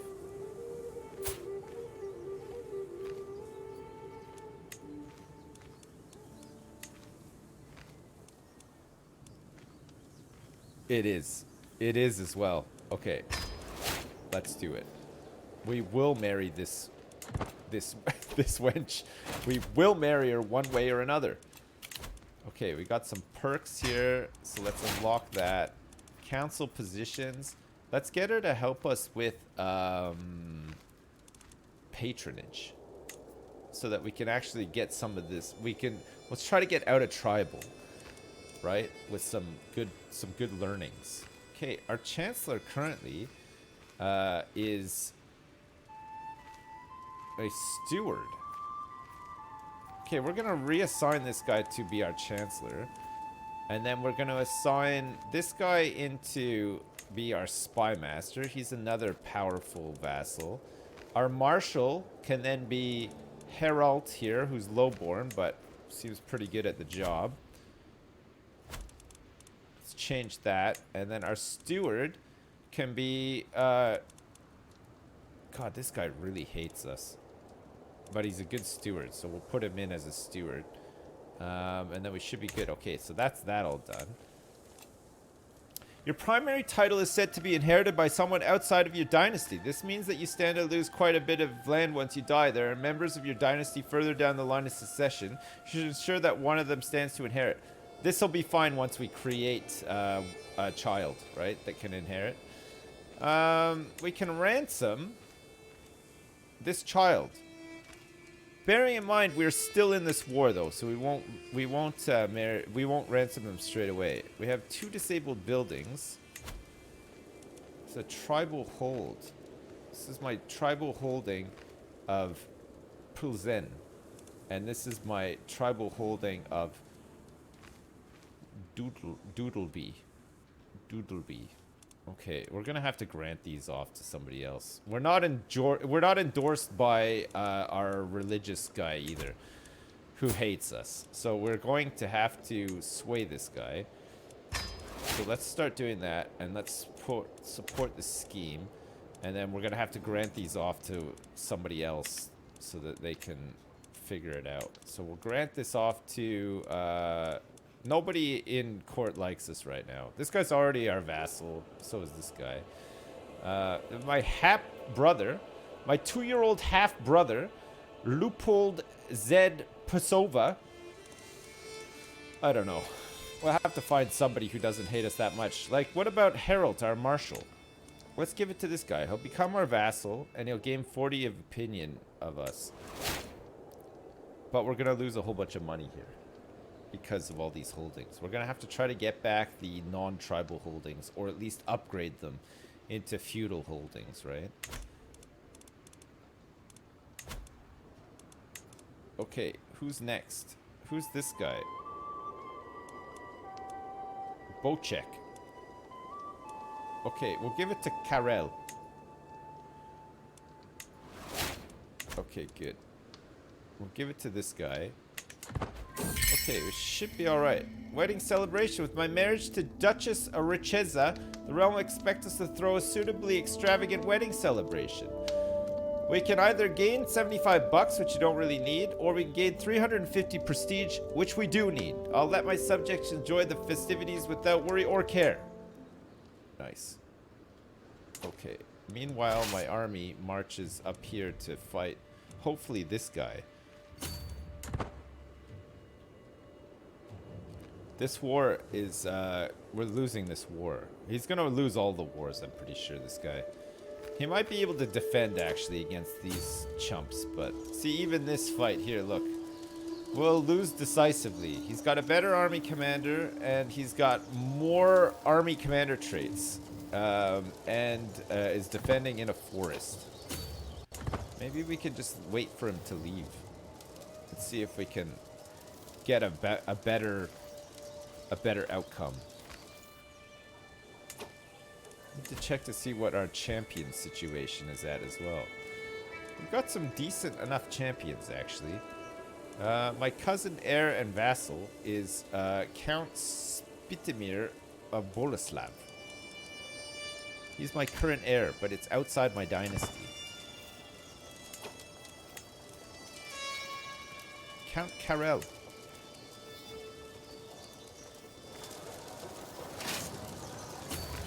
Okay, this is a even chance at winning this one, which he's backed off from. It looks like we're going to get him in the old sandwich.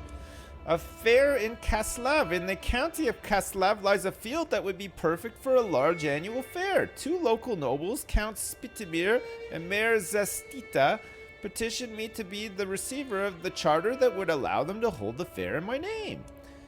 Okay. They're going to get an annual fair, and everybody's going to love me for 20 years. That's great. That is just great. Alright, nice. Let's follow these guys up here. Okay, we will import as much silk as we can. We will focus on the locally grown crops. The technological marvels will be front and center. The people are more likely to appreciate this if the development level in the area is low. Okay, I'm going to assume that the development level in every area across the entire kingdom right now is low. So let's go for technological marvels. Shall we?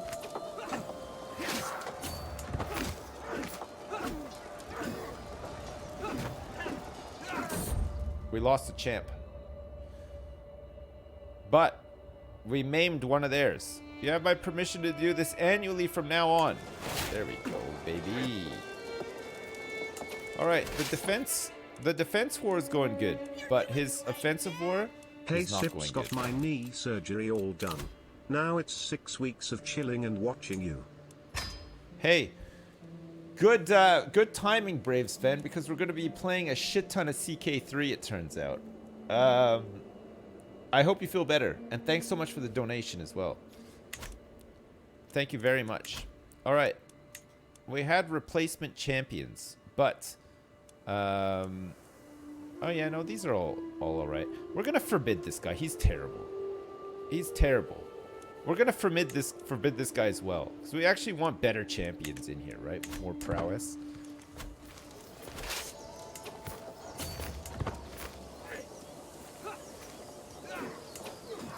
Oh, whoops. That was, like, further over. Alright, we might as well... We might as well go get some whores. I'm coming, whores!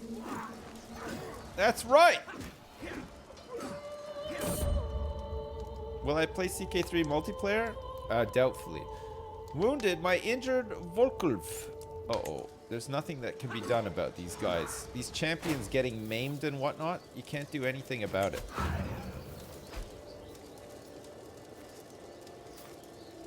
What do I think of the game so far? It's great. It's really good. I've already played about 50 hours of it, though, for the record. And I've enjoyed them as well. Here we go. Here we go. Finally, my wife is pregnant.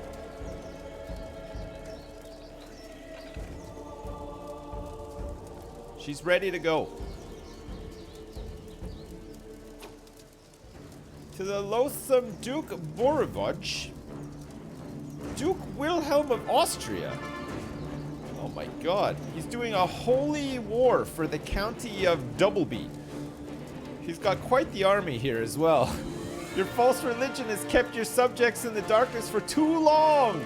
In the name of God, I shall bring the true faith to them and free them from your blasphemy!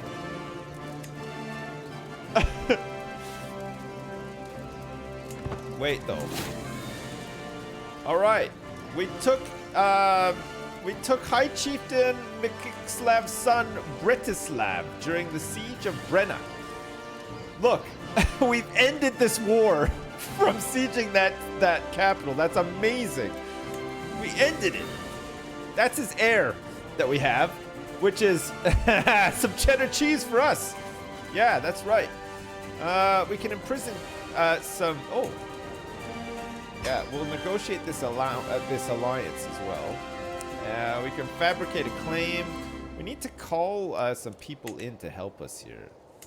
I don't think we actually have a thing with him anymore. Even though we have to arrange a marriage here. We're not allied with this guy because our granddad was allied with him, right? We don't inherit the alliance, so. You're doing great, Dad. I love you, Sips. Hey, thank you very much, Jiggle Tits. And damn it, Pants, thanks for the 5 gift subs as well. Listen. We're still responsible for fulfilling our contractual obligations to the wars that this guy roped us into. So we inherit the wars, the running wars, but we don't inherit the alliance. So this guy we can't call into a war, for example. But there may be chances for us to get some other alliances created, right?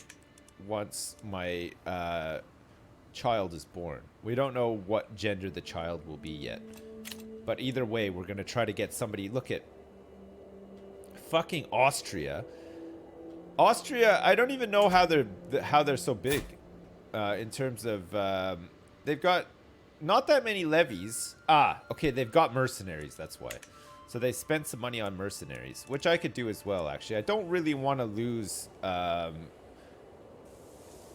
don't want to lose this county, right? So we're going to have to fight this war. The Austrians, who...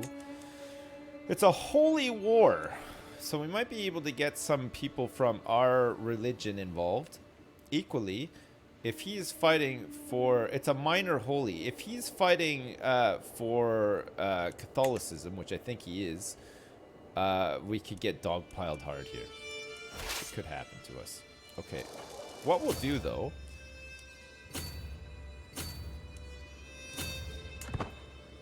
Let's siege another capital.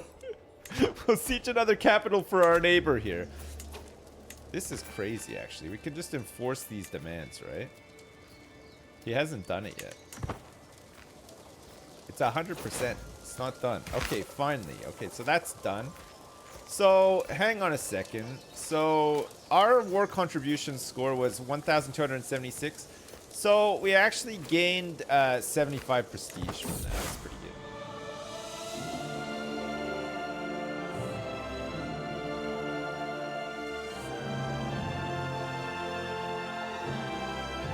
The fucking music is great, eh? Listen, it's so good. It gets you so fucking pumped.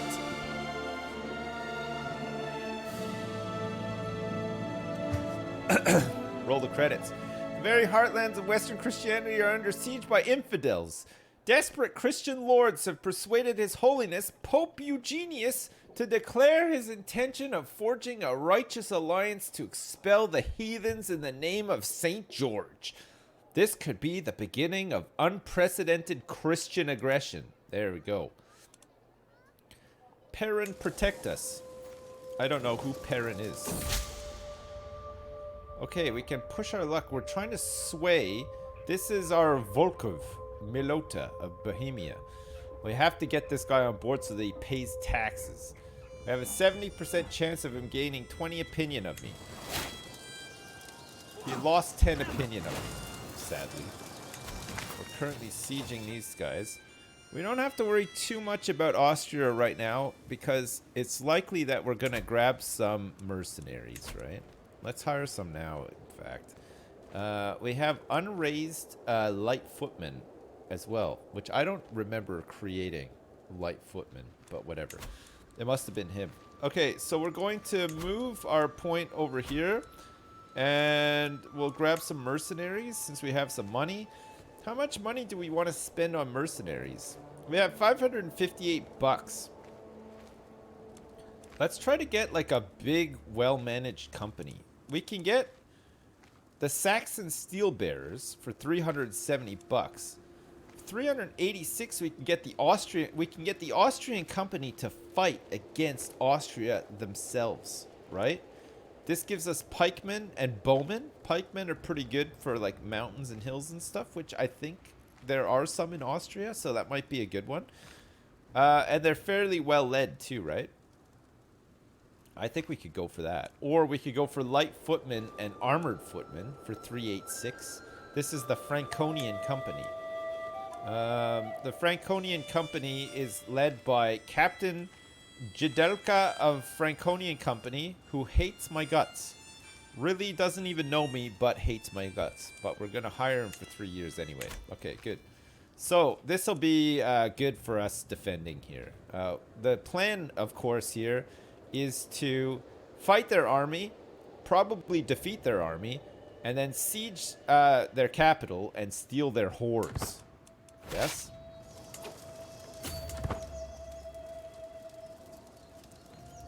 We're going to get a Catholic company against the Crusaders. It doesn't matter. They'll fight anybody. They're hitmen for hire, baby. Okay, we're going to merge the armies in. Sway the good unlanded. Okay, Milota gains 10 opinion of you for 5 years. The sway scheme gains progress, but we spend 75 prestige. Or we can just gain 75 prestige. Let's just do that. So we lose a bit of prestige for some opinion from our, basically our bishop. We captured High Chieftain Radomil of Laustis during the siege of Targo, which has ended that war as well. Alright, that's the big boy. Don't worry about money, chat. We've got so many high-value prisoners in our dungeon right now, it doesn't matter. We're going to be bankrolled for years. It's going to be nuts. All right, let's take the fight to these Austrian scumbags now. Imagine declaring war on a poor neighboring country when they're in the middle of trying to help another poor neighboring country. Disgusting. All right, this is our first daughter, okay? What season of Canada's Worst Drivers am I on? I'm in all of them. I'm like the main star of all of them. With a tired yet blissful smile, Richiza presents me with a perfect little daughter. That's right. It's Penny Peterwacker. Penny Peterwacker. Or we could just get, I like all this actually. You can name her after the mother. You can name her after your own mother, okay? You can name them after an ancestor further back in the line, or you could just pick a good random Czech name.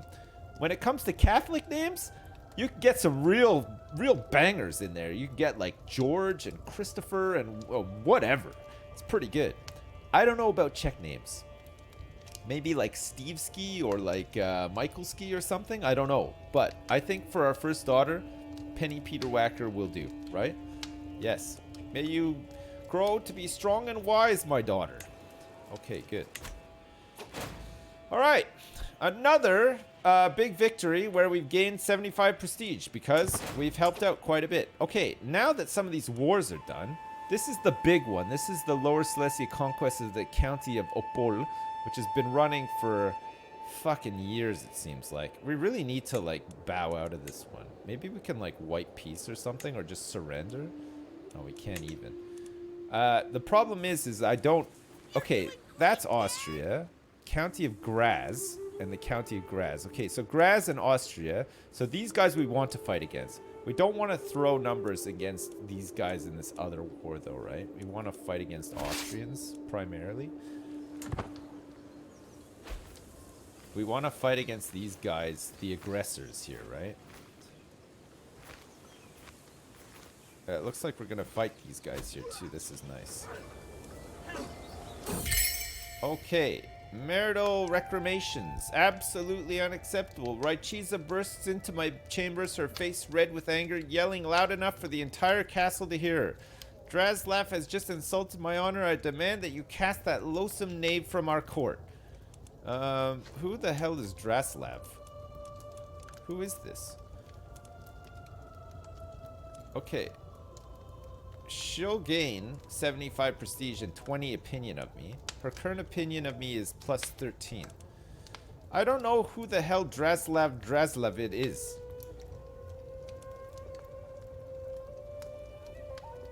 He's my steward, and he's a compassionate, degenerate gambler. Okay, don't worry, baby. He's out. He's out on his ass. We don't want gamblers in the court here. Okay, Lower Silesia conquest of the county of Opol is over. So be it. This is great news for us. It looks like we're defending against the attacking army of our current aggressors, and it looks like we're winning this fight. This is nice. Good. We'll send them packing. Let's unsiege our country here to get the war score in our favor, and then right in there for their whores, right? The road. My mayors inform me that there is a desperate need for a new road to traverse the county of Praha. Many of the old roads are dilapidated and even dangerous. A commoner by the name of Borut has been put forward as the natural leader of the construction effort. Okay, let's see it done. We'll see it done. Right. In the meantime, do you have a son? Of course, he's got... Oh, yeah, okay, this could work, actually. Let's arrange this marriage to my daughter. He will not accept. Oh, you know why?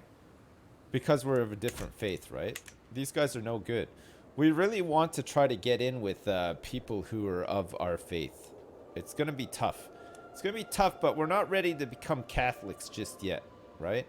Who's powerful up here? Greater Poland? Not bad. Lower Silesia... kind of fucked now. They're a bit fucked. What's this guy? This guy is of our faith. All these guys up here of our faith. He seems all right. I think Greater Poland is probably our best bet, right? Do you have any sons? A 20-year-old son and another daughter. Okay. Nothing. He's got a son that's already betrothed. Betrothed.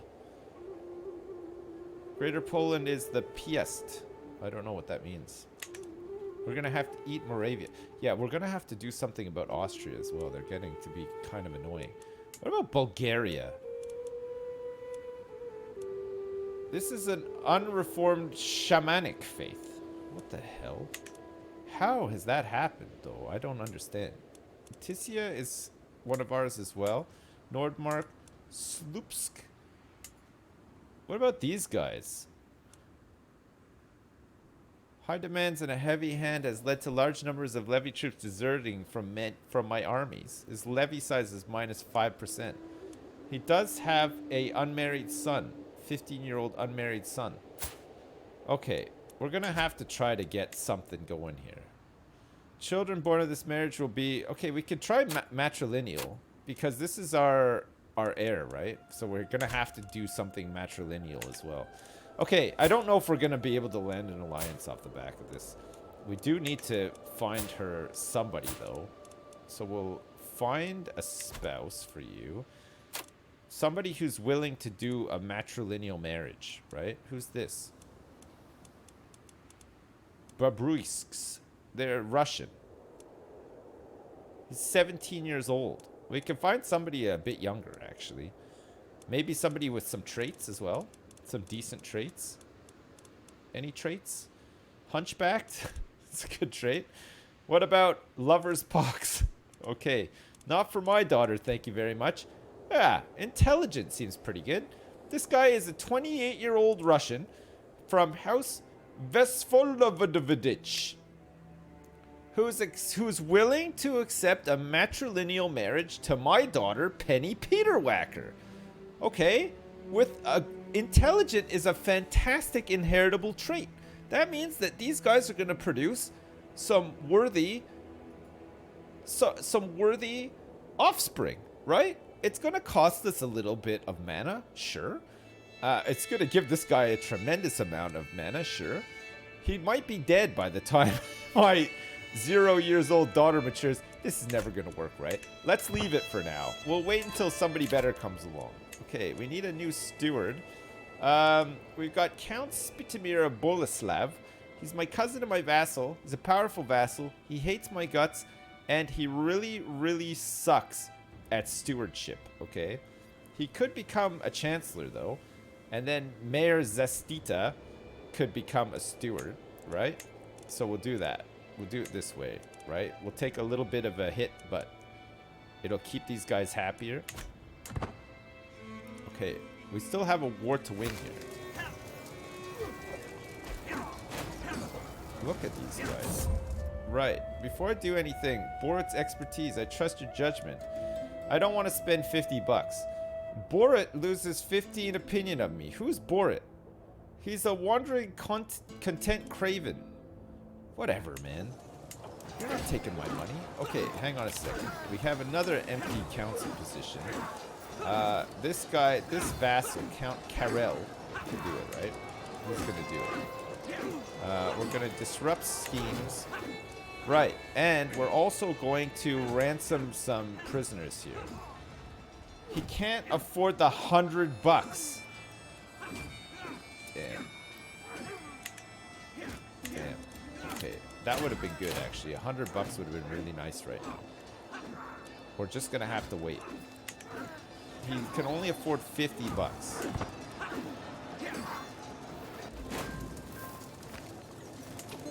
Okay, that's good. So we're at 20%. It's a fairly big army that we're gonna take some attrition marching to their capital to capture all their whores. We might just stay here. Actually, you know what we could do? To the abhorrent Duke Borivoj, I have been corresponding with your Chancellor, Count Spreewald, and it has been a shameful diplomatic display. You are not the man I thought you were. Great, okay, well, the High Chieftain Radomil of Lausitz, who I captured, actually, now doesn't like me even more. You know what? Maybe we're focusing on Austria here and we don't need to. We can maybe do a white peace on these guys. Maybe they'll do a white peace after we've captured, like, some of their territory. Maybe we just need to... Maybe we don't need to capture all their whores. Maybe we can end this one quick. The road robbers. Oh, fuck, okay. Road progress is increased by 20. But the control level in the county of Praha will change by minus 20. Or we can put some roadside patrols in and we'll get quality and progress. Okay, let's do that. Do you know what? Fuck it. Let's get some whores. Oh shit though, hang on a second. We've been ambushed. Boys, we've been ambushed. They've done us dirty. The fog of war. Shit. Okay. We can do organized inns, which is going to give us road progress increased by 1. Or we get road progress increased by 2 and road quality increased by 1. I think overall you want the quality of the road to be better. You'll make more money in the long run rather than having some inns along the road, right? Okay, that's not great. That's a bit of a setback. We might have to hire some more mercenaries. It looks like these guys have some extra help here. Can I call anybody in to help me? Prisoners can be ransomed. We've got... Who's this guy? How the fuck did we get him? Oh, yeah, in the fight that we just won, right? So we have one of them. So it's 12% now. Where am I going to stop here? End of the road. Okay, here we go. You gain 1 stewardship lifestyle perk. So we have improved roads, which is holding taxes plus 5%, development growth plus 10% a month. That's for County of Praha for 30 years. Or we can hire this guy into our court as well. Is he any good? He's really good steward, actually. Okay. Okay, we'll get him in, and we'll make him our steward once our current steward dies, right? Monthly tyranny, domestic affairs efficiency by 25%. That sounds good to me. We're going to have to get some more mercenaries in, I think. I don't think we have a chance of winning this. This fucking county of Graz is garbage, isn't it? I don't know how they've managed to field, like, this big of an army. They've got... Oh, I see. Vienna's got an army, and then Graz have the second army here. And then what's this? This is the first army of Graz. Yeah, I don't get this. I don't really understand how this guy is so fucking powerful. Like, he's Count Endelschalk of Graz. Like, it's crazy, right? And his liege is King Ludwig III, the Younger of Bavaria. Oh. That'll be why. Fuck me, man. So we're just fighting against some shitty vassal under Bavaria here that we probably will end up losing to. He's a dad. He sure is. Maybe we can like marry into this. He's got a son. We can arrange a marriage. Oh look, we're so close. No, it's the different faith is the killer, right? 1,000 minus 1,000. It's crazy. Yeah, I think we're just gonna get fucked by these guys. Unless we can get, like, Greater Poland to come and help us. This guy's betrothed already, though. And then they just got dodged. We need a son, really. We definitely need a son, right? This is a 5-year-old son. This guy seems alright, actually. Let's arrange this marriage. They won't do matrilineal, though, which is annoying. So we can't make any good alliances here. We have to do matrilineal because that's my heir, right? My daughter. Unless I have a son and then I can just freely marry off my daughter. It's fine. Okay. Let's see. So let's move this to here. And then let's raise all of our armies. See if we get some extra dudes in here. Okay, that's not bad. We still have these mercenaries. And then we'd have to just fight against these guys. I don't know what our odds are here. Even with these other guys coming in, actually, this is pretty good. We might not need mercenaries. Oh my god. And now she wants me to get rid of Borit, who I just hired. What's wrong with this bitch? What's wrong with her? Alright, fine. I'll get rid of Borit as well, okay? I'll do anything for you, baby.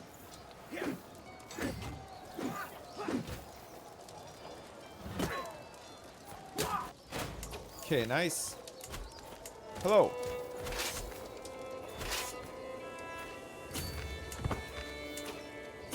Okay, we'll fight these guys too.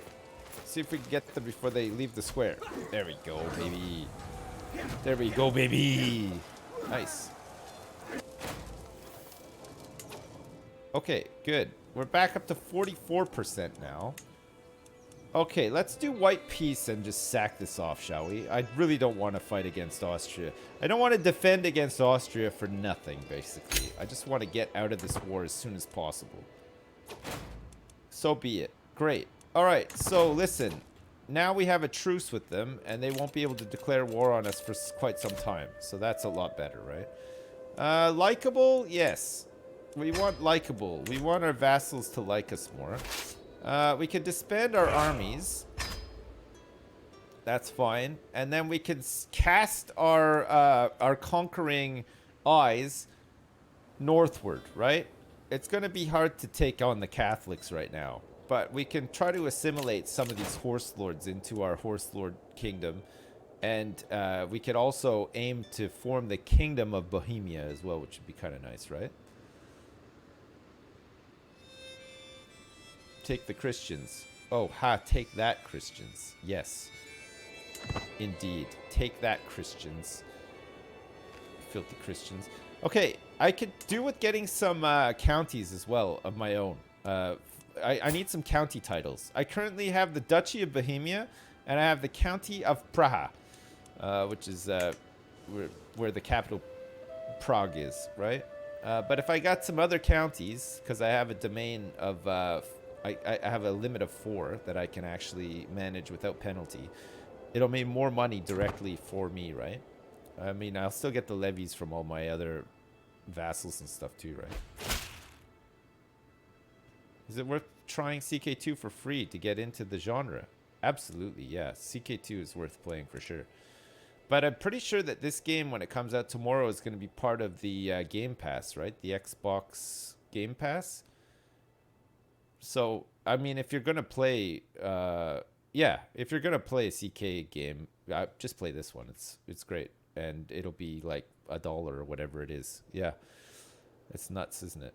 I hereby invite you to a feast at my court in Doodleby, sorry. Doodleby we almost just lost, right? This is, of course, Count Karel of Doodleby. It'll be my pleasure. All right, a warm welcome. Every guest is gathered in the great hall, and our gracious host, Count Karel, has welcomed us all to the feast. Great. Stress is a thing, chat. See this stress level 0 of 3? We have currently no stress, right?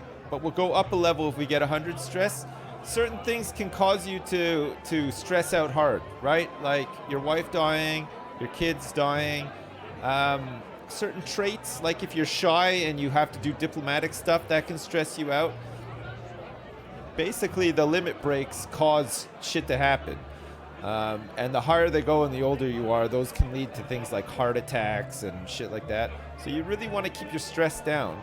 Feasts are a great way of getting rid of stress. Currently, we have none. So we might be able to do some cool stuff here. But in general, it's a really good way of increasing opinion with people and then getting rid of stress. So sometimes you might be at stress level 1. You want to reduce that down to 0. You can get drunk with your friends and reduce it, right?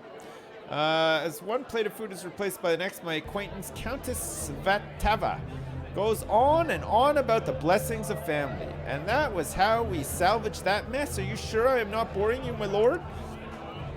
We can had an interesting conversation for 10 years, which I can't seem to hover over. We go closer to forming a friendship with Countess Svatava.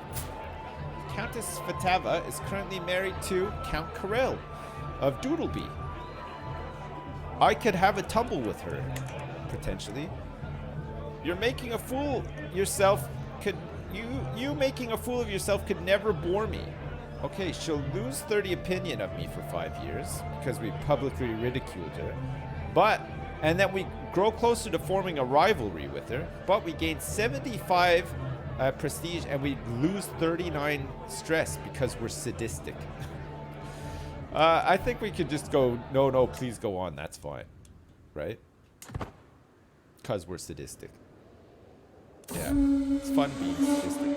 Mutual spirits. What started as an ordinary feast became an exceptional one thanks to the presence of Count Karel. We spoke all evening about all manner of subjects, and as things would have it, we seemed to have a lot in common. I had such a good time with him. Alright, so he gains 15 opinion of me for 10 years. And we grow close to forming a friendship. We can become good hunting buddies, for example. There's decisions to take as well, by the way. We can invite champions if we're low on champions. We can invite claimants if we want to get another way around fabricating claims or whatever. When we become a king, we can hold like feasts and hunts. We can search for physicians. We go on a pilgrimage if we want to get some religious mana. Look, we can hire the defenders of Rod. Stewart, of course. Win the loyalty of the tribes and unite in defense of Slovianska Pravda. I don't know what that means. We can found our own holy order, which is kind of fun. We can unite the West Slavs. We can unite the Western Slavs under one ruler. Maybe it'll be me. We can found a brand new kingdom. You're at an activity already. You do not fulfill all the requirements. We're missing 85 bucks and we're missing 302 serpent points. Serpent points.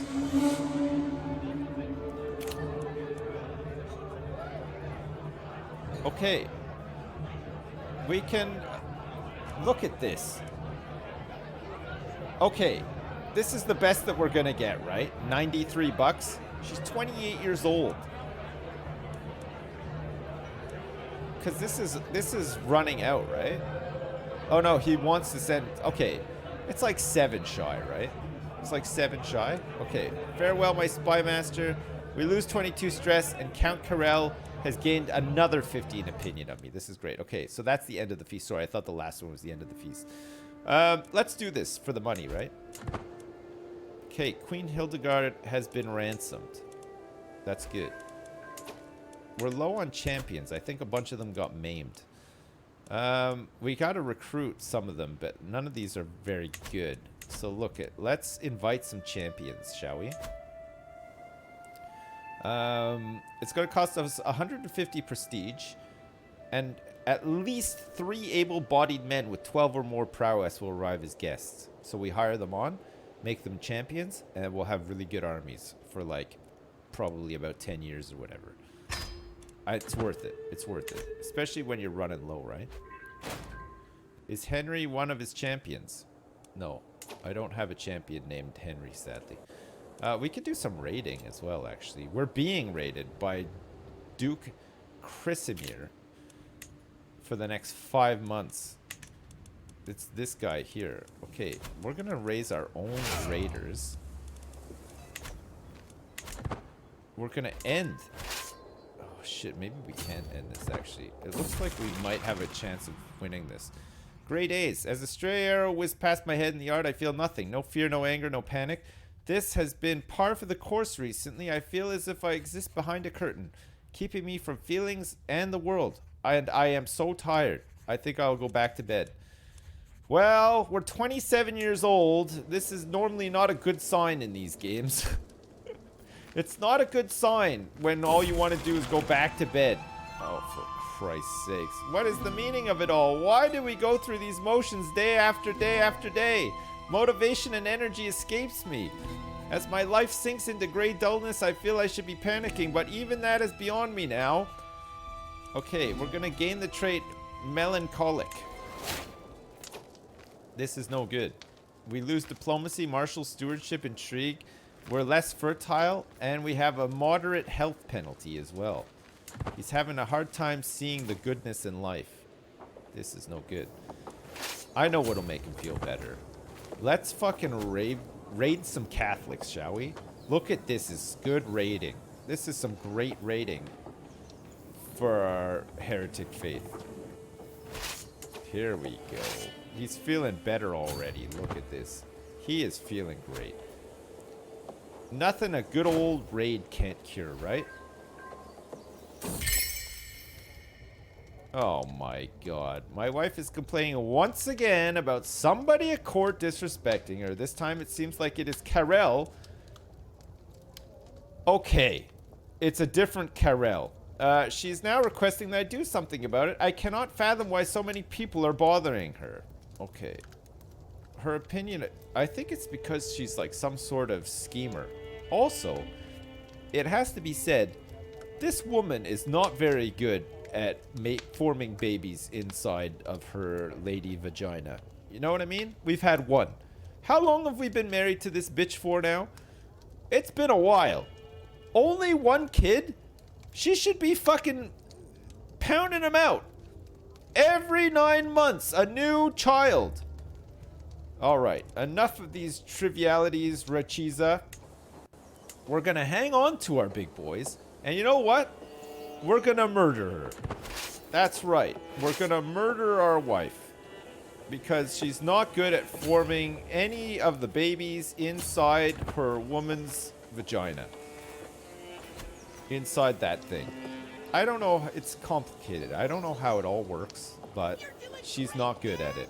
Here's that a much cash I do incentive know. to name your next born after me. That much I do know. Right. So with raiding, we'll go and pillage the shit out of all these places. Yes. And then when you're done, you simply just go back into your friendly lands. You just disband. You can just disband. And then that will end your raiding. Right? Disband all. There. Raid loot delivered. Your raiders bring back 54 gold and 54 prestige in loot and acclaim. Pretty good. Also, it looks like King Ludwig has won against Count Lothair of Bar in the Bavarian claim on the Kingdom of Italy. Yowzers. Oh, Jesus. Bavaria is just going nuts. What a neighbor. Okay. We're going to lose our mercenary company that we paid for as well. Expired. It was a 3-year contract, wasn't it? That we haven't really used much of. How are these guys doing? How are these assholes up here doing? They're currently allied to... Oh my god. It looks like they're having some troubles with Angria up here. They're being raided. They're defending against Duke Lothar of Angria in the Holy War for the County of Dessau. They're defending against Duke Thankulf II of Thuringia in the Holy War for the Chiefdom of Naumburg. And they are currently allied through marriage to the Chiefess Smichna of Jutterborg. They have no army left, right? Which means that it's a great time to conquer the county of Dresden. That's right. We're going to grab Dresden before the whole thing falls apart, right? It's going to cost us 100 faith, which we don't have, unfortunately. And this is because we are just trying to use our faith to wage wars instead of fabricating claims. What we could do, and what we need to do now, because I can't afford to do this, is we'll have to fabricate a claim on Dresden. So we're going to get Melota in there to do it. You want to do a pilgrimage? If we do a pilgrimage, we'll get some faith points back, I suppose, yeah. Whatever happened to the champions that were meant to be invited? Maybe some of them are here already.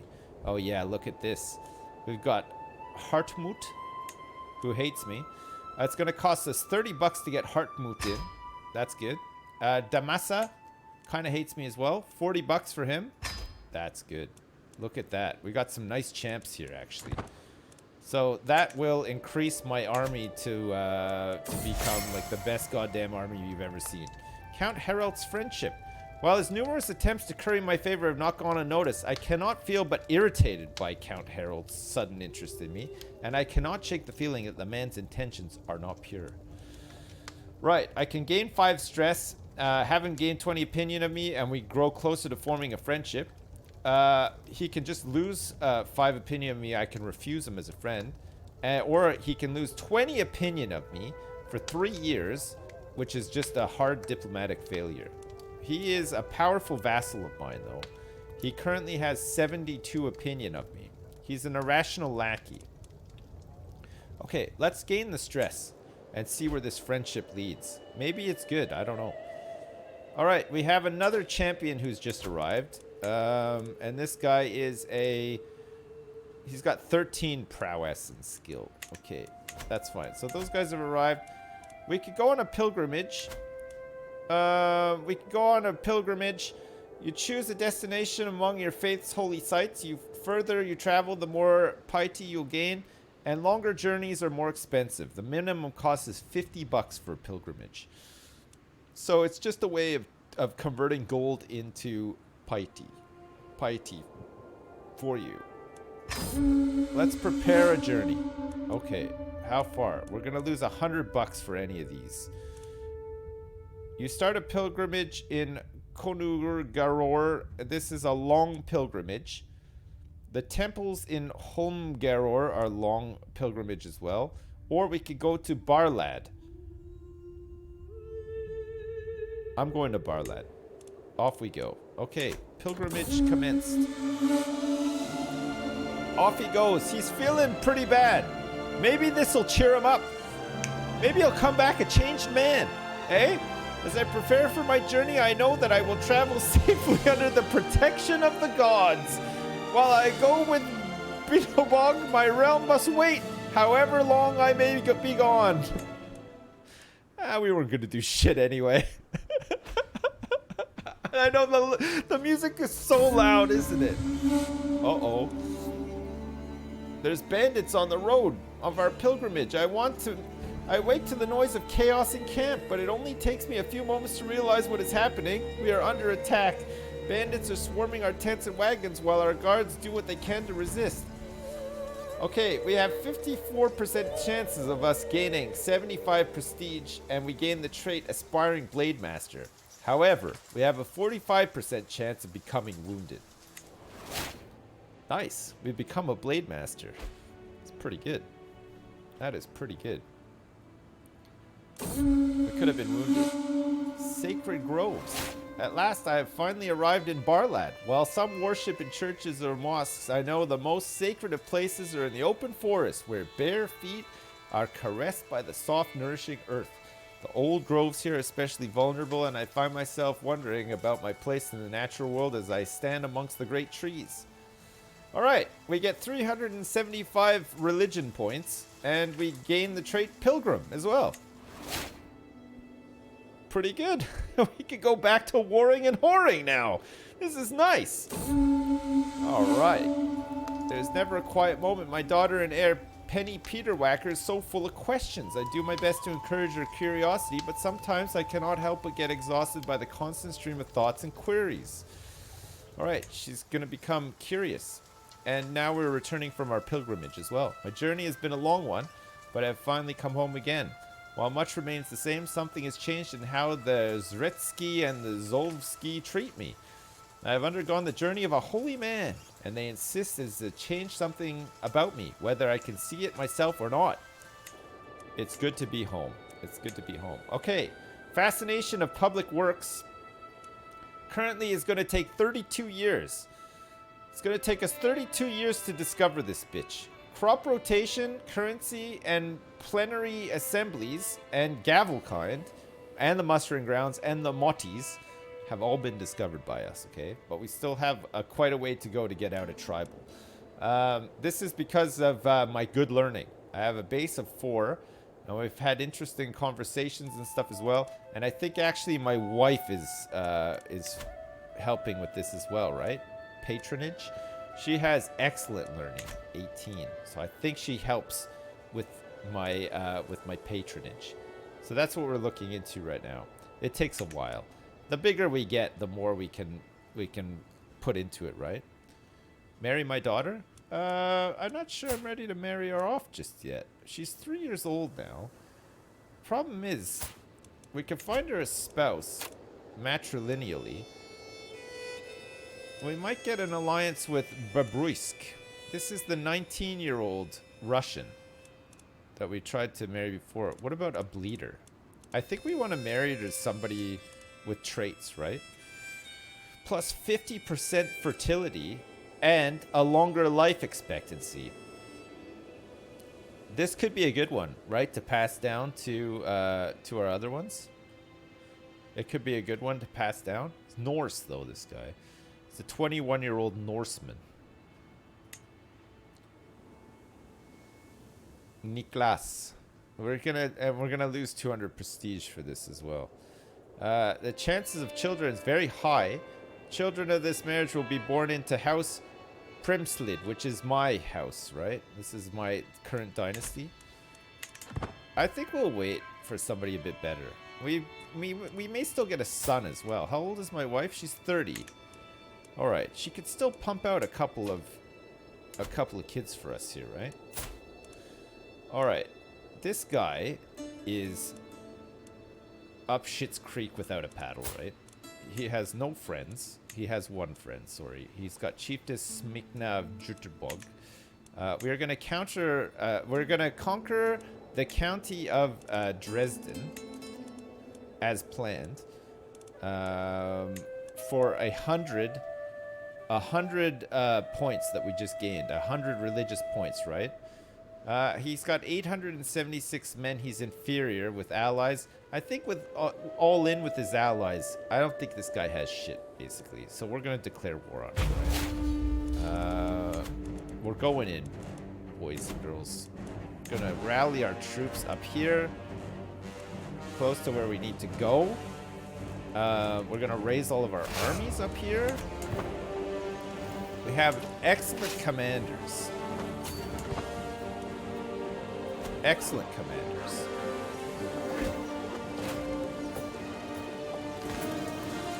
Great.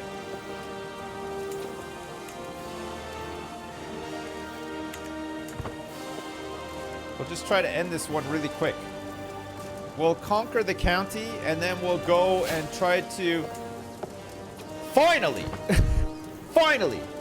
She's pregnant again!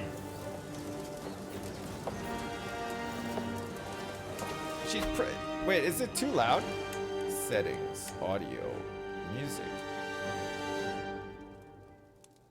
It's weird that the music is so loud, huh?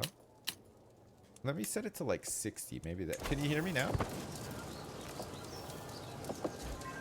It's so loud, isn't it?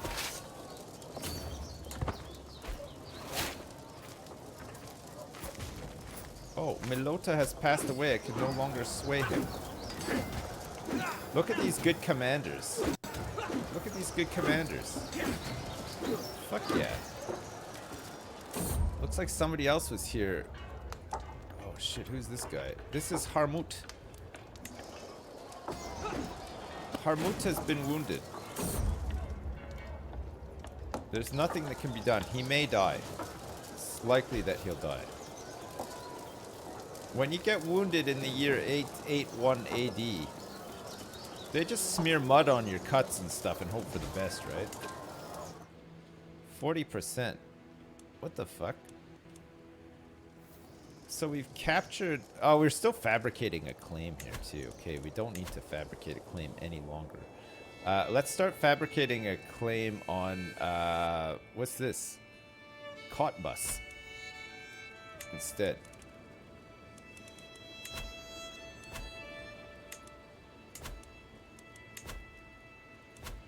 Cottbus. Oh, okay. I guess we're just gonna fabricate a claim there instead. That's fine. That's fine. The people's priest. Not a day passes without Volk Shibor making a mockery of me during his sermons. That obsessed boar is certain that I am an agent of Chernobog and will not rest until he has turned the peasantry against me. Alright, we can gain 50 religion and spend 150 prestige and pay 50 bucks to this asshole. Or we could shut him up for good. We could kill him, gain 10 dread, spend 100 religious points, lose 39 stress, and become tyrannical. We could just straight up kill him. Or we could spend 75 prestige in every Slavianskan county in my domain. Control level will change by -10. So I have to pay this guy some money. We want the best outcome. Ah, with a tired yet blissful smile, Richiza presents me with a perfect little daughter. What's a good Czech name? Judita. Judita. Alright, who wants to be a girl's name? Anybody? Any girls? A girl's name. Okay, Erica, you can have the first one. Erica, may you grow to be strong and wise, Erica. There you go. You're in. Erica's in the game. We're gonna marry you off to some horse lord. I've prowled through documents both ancient and of less certain provenance. Finally have enough material to make the case that you are the rightful lord of the county of Dresden. Okay. We don't need that one now. We're fighting for this right now. What we do need from you, you son of a bitch, is to start working on Cottbus. Your court chaplain's current task, fabricate a Caemon county, will be... That's fine. Yeah, we want you to do Cottbus so that we don't have to spend religious mana on it in the future, right? And then we can just continue these sieges and stuff here. Professional workforce, soon forgiven. Counselor opinion, plus 20. Yeah. That's nice.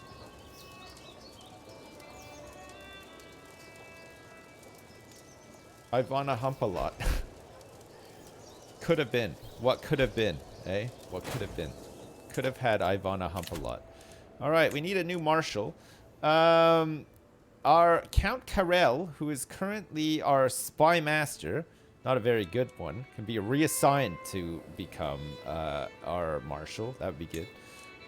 Which means that we can set Damasa Zed Buzik into the role of spy master, which he will excel in. Great. Gotta love when a plan comes together, no? We can ransom some prisoners here as well. Who did we get? Oh, nice. We did capture some whores in the siege of his capital. That's good. Bohemia stands strong.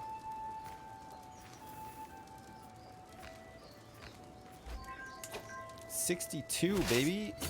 All right, it's time to go in after Cottbus. He's just gonna retreat now. There's no point in chasing him. We'll just siege up all of his counties, take Dresden, end the war. We'll have another county. We'll have some more money, and then we'll be able to come back even stronger next time. To you? What the hell is going on here? The first army of Glechenstein and the first army of Saigon. No thanks. Rory, no, you're not, Rory. But look, I thought that you don't want to be a daughter, do you, Rory? I thought you... Okay, Rory, I'm sorry. If as soon as I have another daughter, remind me, Chad. I totally forgot about Rory. You're not a joke to me, Rory, okay? The thing is, I forgot completely. Sorry, Rory. Rory, I'm sorry. Will you settle for being a son? Or no? No, you will not. Is no good? No good. Rory is a joke to you. Poor Rory. Rory. You know what, Rory? Rory, I got a song for you here.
You can't complain about that. Ride Me Rory by the Vassalines. The best one. Alright, we're good. We're good to enforce our demands on Dresden. Nice. Sorry about that, Solid Snake. We had to do it. Let's disband the armies. Dresden is now ours. And it's a holding of ours as well. But sadly, I think that it... No, it's a castle. Perfecto. Okay, that's great. So let's get the boys in here to do a cultural... Huh. Oh yeah, no, they are Palabian. We want to change them to Czech. That's fine. We're going to have to increase the peace here as well. Let's focus on these domestic affairs. And then we should be good. That's great. All right. We have Stanislava. We can ransom for 10 bucks. That's full price. What about High Chiefess Bohuslava? For 50 bucks. Back to Solid Snake. Sure. Let's do it. We lost a couple of champions, though. Okay, Yuri we'll invite to our court. 140 bucks for this guy. No thanks. 20 bucks for this guy. That's more like it. That's more like it. 20 bucks is more my price. Jesus. Okay, good. That's a lot of ransoms. Lots of good ransoms. Count Ludwig? 50 bucks? Yes, please. 25 bucks for this little daughter, 2-year-old daughter. Man, that was a very profitable war. A very profitable one. Look at that, 376 bucks. And Dresden as well. We got it. We got Dresden. We could start chipping away at Lower Silesia if we want to. We seem to be standing pretty strong here, though. What about if we try to convert the religion of King Ludwig III to our religion, and then we'll make a gigantic dent in Catholicism, right? Because right now they're really depending on Bavaria to do things for them. But if we can somehow scheme our way into this guy and start spreading our disgusting religion amongst the ranks, that could be helpful, right? Okay. We could swear fealty to him as well, but we're not going to do that. We don't have anybody that we can force into vassalization either. Because, like, if we were close to... Oh, no, that's part of Bavaria, sorry. We can't do that. We can't do it. What else can we do? We're in line to inherit some titles. Boleslav and Kaslav. We can lawfully imprison Volodar Viatic. He's a fornicator, apparently. He is currently... he's a resentful craven. He's unmarried. He's located in Opol. He's not one of my vassals or anything. There's probably not much point. I mean, it'll 100% succeed. We can do this without being viewed as a tyrant. Fuck it. Let's imprison him and then we can ransom him. Okay. Volodar has been apprehended. We can ransom him for 10 bucks. That's like free 10 bucks. Torture him. I could have tortured him, yeah. I don't think anybody really would have cared much. Okay, we're still not in... We have low county control, which we're working on.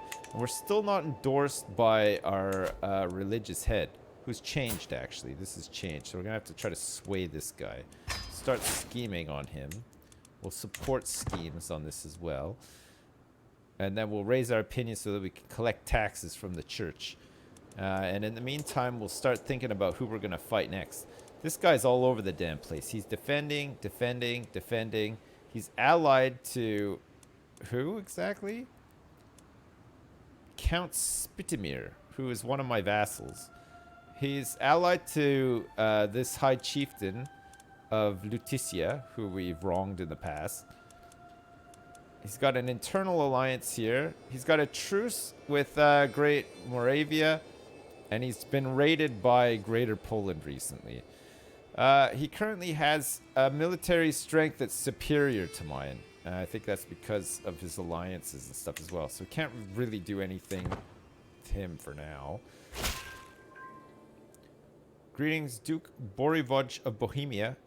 I've prowled through documents both ancient and of less certain provenance. I finally have enough material to make the case that you're the rightful lord of the chieftain of Cottbus. All right, it's going to cost us 84 bucks for this. But it means that we can declare war without spending religious points in the future. I don't think we have any current claims either, do we? We have only the one that we just fabricated. We have no other claims. We can invite some claimants, so we could fight wars for our court and put them onto the vassal list if we want to. Hey Rory, thanks for the $1. I will be the best goddamn son of a bitch you've ever seen. Rory, it will happen, okay? As soon as another pregnancy takes place, trust me, we'll get you in there, okay? We'll get you in there. Maybe we can rename Erica even. Erica Premislid. Or Penny Peterwacker. My daughter and heir. Right, Chiza, we need another babby. Stat. What's the goal in this game? World domination. We want to dominate the... Oh, yeah, look at this. Look at this. He's losing some stuff here, right? This will break a truce. He's vastly inferior right now. We have to wait. We have to wait for the truce to expire. We want to conquer the whole map if possible. That's the goal of this game. We want to do that by any means necessary. Look, there's not really much going on over here. Wessex has grown a little bit. Jorvik has grown a little bit. It looks like Cornwall is still alive. Wales is sort of branching out a little bit into Ireland. The Isles haven't changed. Scotland hasn't changed. Upland has gotten a bit bigger.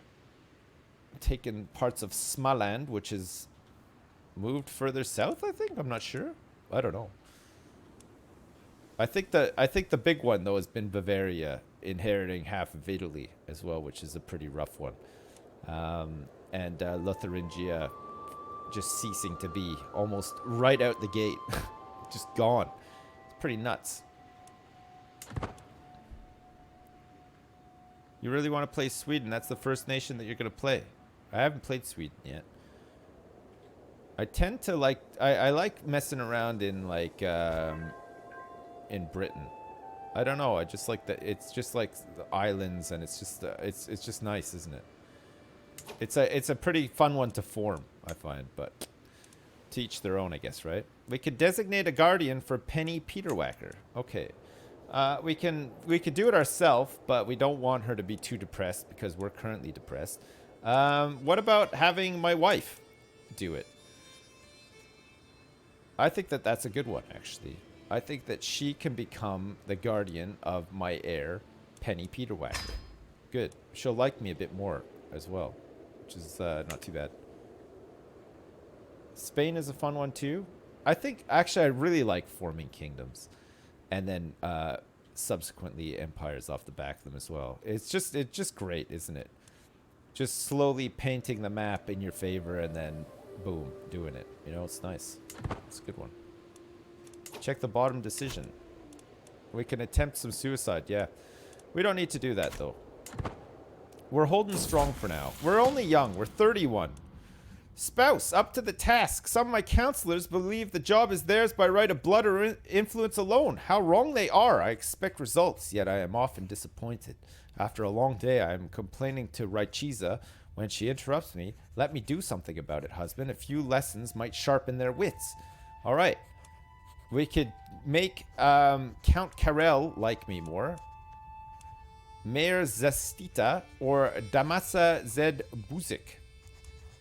15 opinion, studying intrigue. Or we could just have sex with my wife. Let's do that. Who cares about my vassals? I'm depressed. We need to get out of this slump. We're laying with her. Maybe Rory will be born off the back of this. Let's see. Let us see. We've opted to... Rory has been created. Rory, how you like that? Taking all the big decisions. Taking all the big decisions. That's right. I just decided to create Rory and pow. Rory is going to be born in a couple of months. That's right. She's pregnante. Just while we want her. Just how we want her. What are these guys up to? King Bohodar of Great Moravia. He's a Catholic. He's a Catholic. He's currently allied to one of his dukes. He's been raided, and he is currently attacking Lower Silesia. His military strength is similar to mine, apparently. I wonder if we could get some stuff here. We could conquer a county. Oh, yeah. His ally, his duke. Remember when you committed suicide as Britannia and it joined you up with the Byzantines? Now that was a power play. That was quite the powerful play, wasn't it, Zendis? That was a nice one. I love that. I like that one. We could do a holy war. A holy war.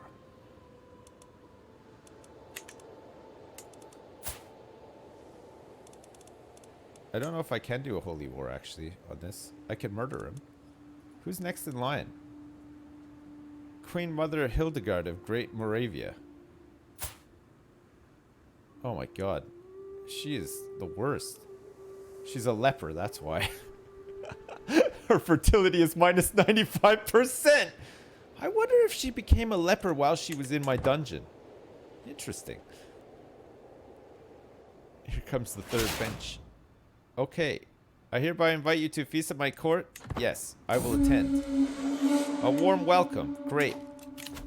Let's grab Soon Forgiven so that we can get down here and get all these ones done as well. We'll become the best administrator ever. We're going to a feast, chat. Mutual spirits. What a good evening. Okay, Count Karel becomes our friend. This is good.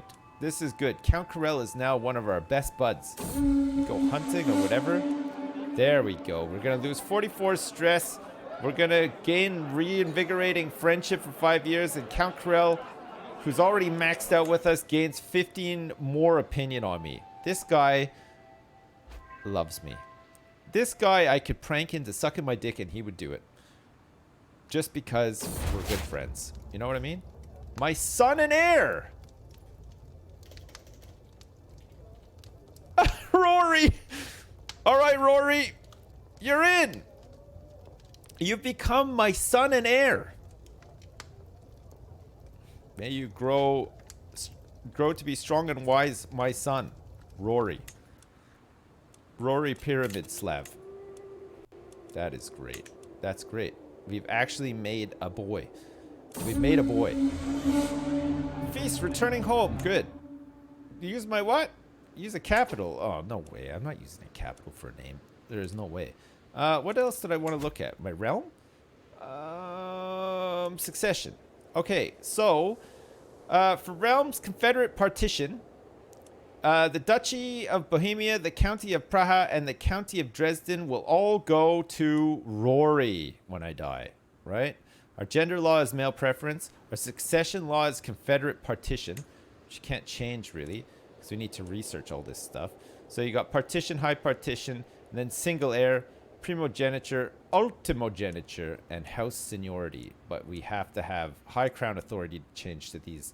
And the Czech culture does not have the primogeniture innovation, which comes very late in the game.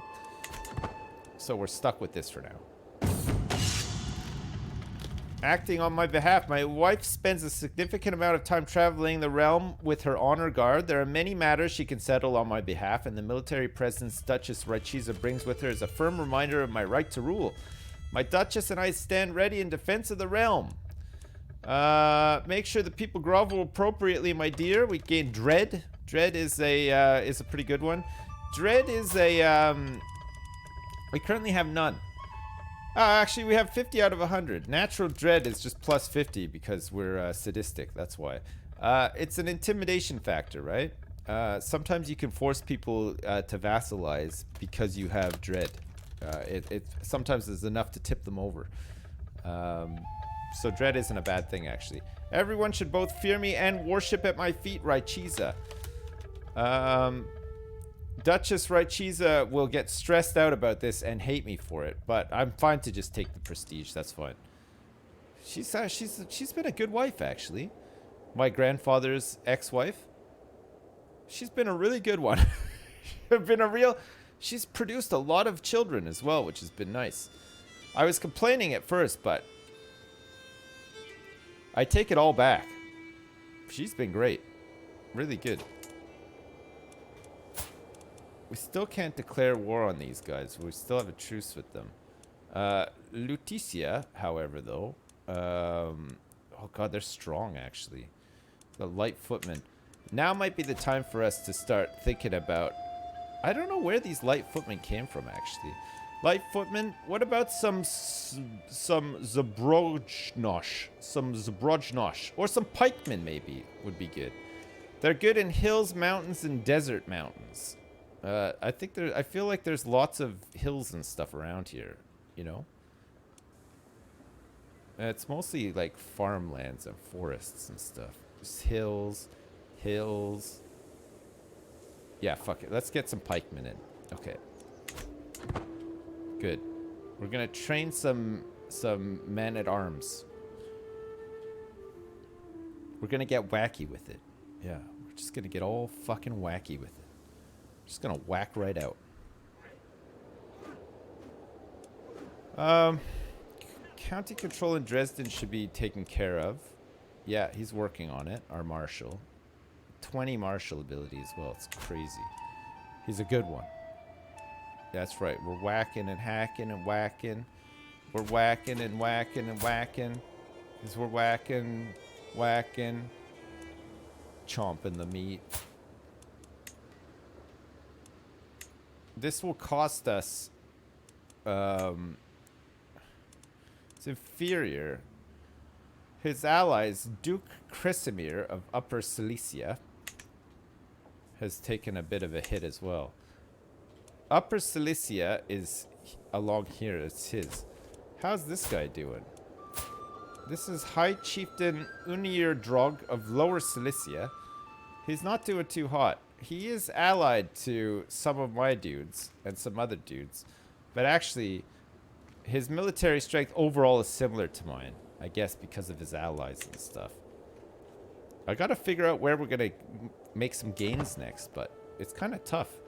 Everything's a little bit locked in around here. I mean, we can't really go to war against Bavaria. It's not gonna work. We have to wait till they fuck up. Or maybe have like a big fight with like France or something like that.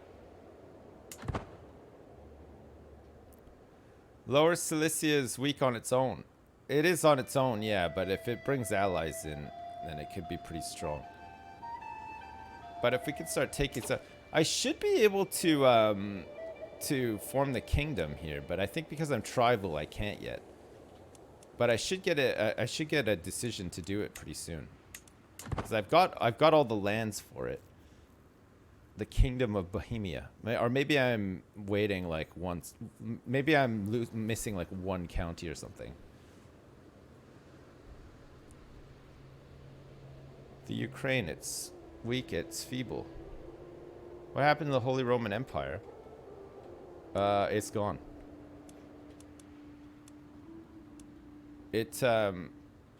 We could try to reform it, but it got fucked.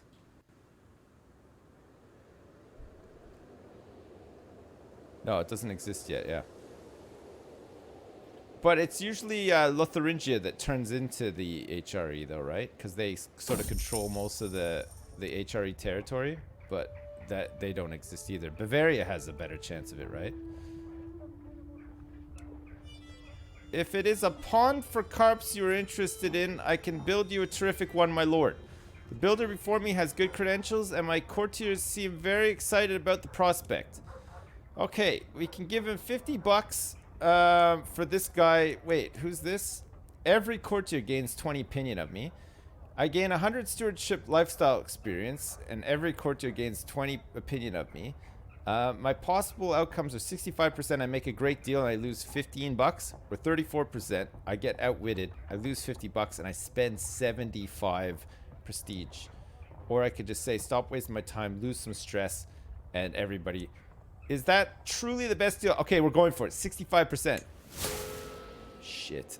Oh no, the builder has outwitted me. It was a tough one. It was a tough one. Look, it was a pretty tough one there, chat. There wasn't much we could do about it. Okay, where do we want to expand into? Przemkow?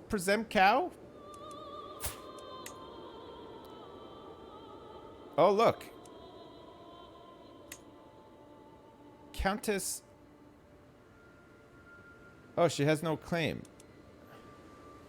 My vassal, a compassionate, an 8-year-old compassionate gambler, apparently has claims here.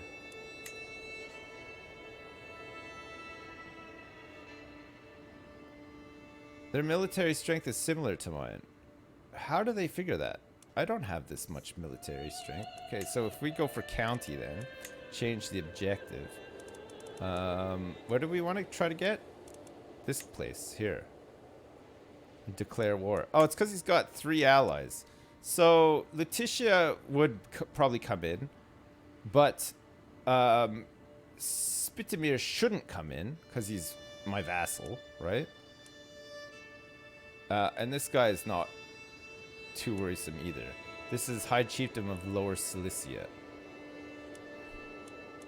So that's there. And then this guy here, who doesn't really have much either.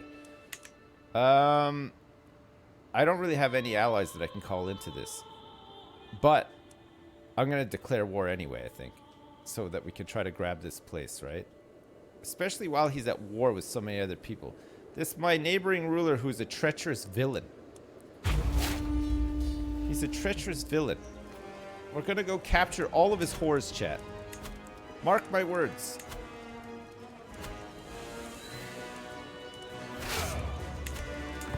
We can get mercenaries in if we need them as well. Okay, let's march into here. Grab this.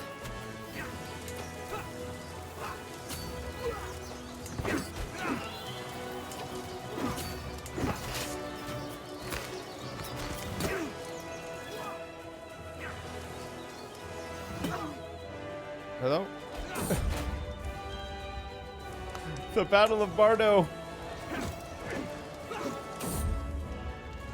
Oh no. All the boys are getting injured. Okay, we've been good. We've been successful though. My spy master died. Yuri costs 140 bucks to recruit. I think we'll just grab this guy here. Who's he currently? Chancellor. It doesn't matter. Okay, let's just assign this guy. It's fine.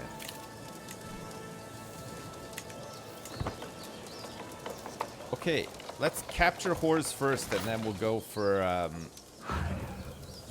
the target area, right? I can lawfully imprison Svetlana apparently as well. Okay, he's gonna try to counter siege me. That's okay. Nice. All right. Siege 1, baby. We got 15 bucks for occupying that. Okay, let's grab the target county, and then we'll go after. He's trying to siege Dresden, but that's fine. Let's go for toe the line. Your vassals are less likely to join independence factions. That's pretty good.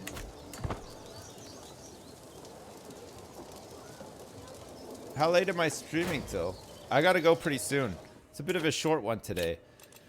I had to, oh shit, my spy master needs to be replaced, like, immediately. Fuck, we've got some real shitters here as well. Samboja. 10 bucks! Alright, Samboja, you're in. That's good. To the evil Duke Borivoj. This is Austria once again. Right, we're gonna have to end this war quickly, and then we're gonna have to repel Austria. I don't think we can call anyone into this one either. Actually, having said that though,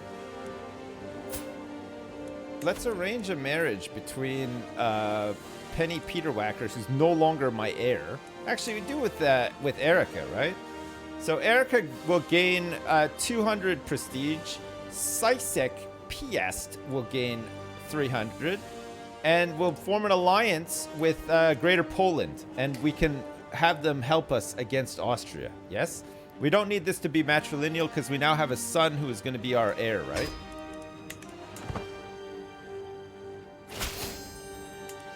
All right, perfect. So we can call on our ally, High Chieftain Saichich, for the Holy War for the Duchy of Bohemia.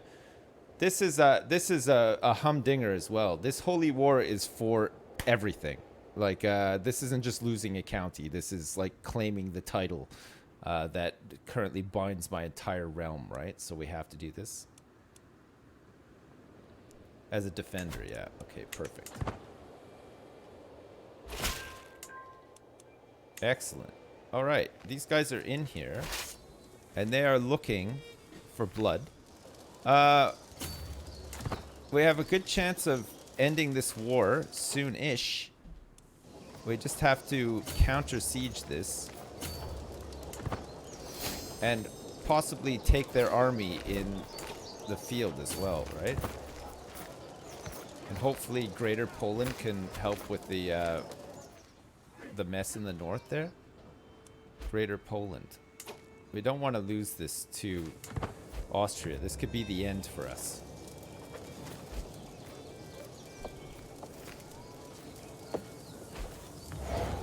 How's the game so far? It's great. It's very good.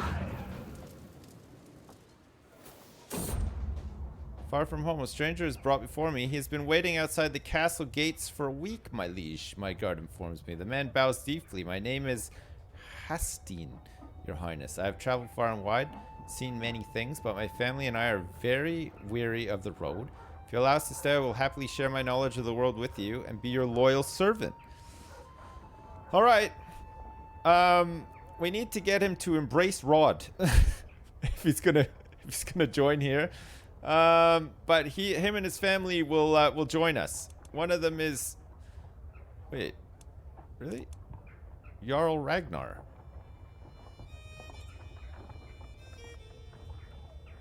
What's he doing here? He's not here, right? Okay, let's get them to embrace Rod anyway. Okay, good. We get a weak hook on them. That's good. With Czech settlement and installation of a new administration, the people of Dresden have fully embraced Czech traditions. Nice. That's good. Alright, and we've taken Dresden back, which is nice too. Okay, we're gonna have to go and make sure that they don't siege our capital, because they're gonna capture all my whores. A ruler in the making. There's no end to the opinions and wants of my son and heir, Rory. Half of the time he's trying to tell me what to do instead of the other way around. Okay, he's gained the trait bossy. Okay, let's try to hook up. Ah, here we go. Might actually win this.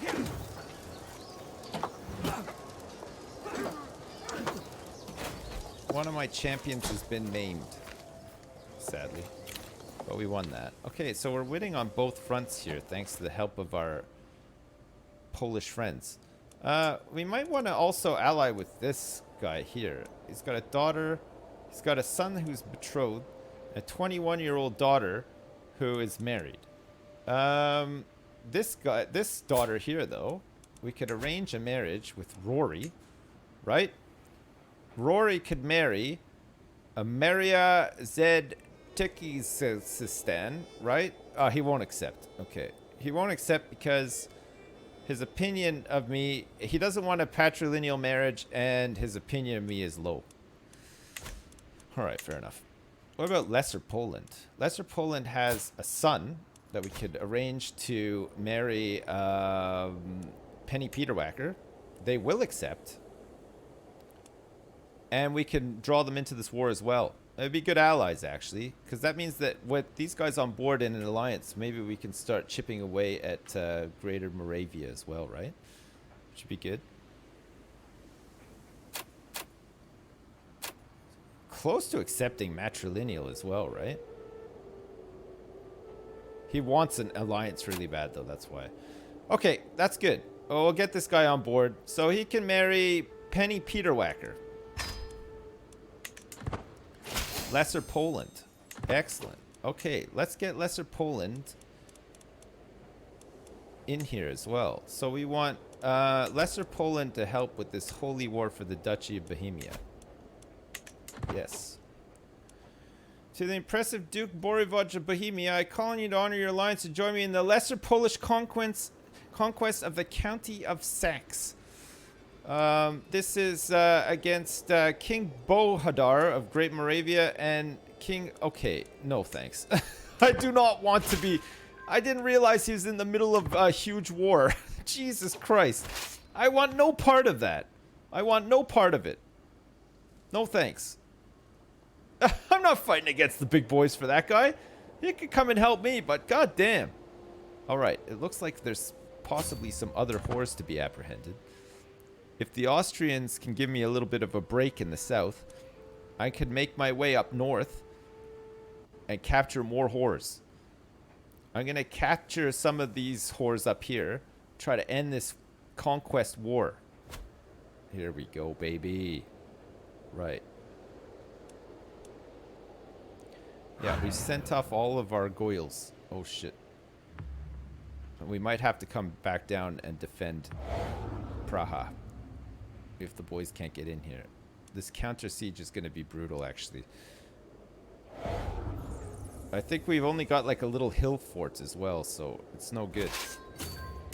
Okay, we captured High Chieftain Mikislav's wife, High Chiefess Marcelina, and his courtier Danuta. That's good.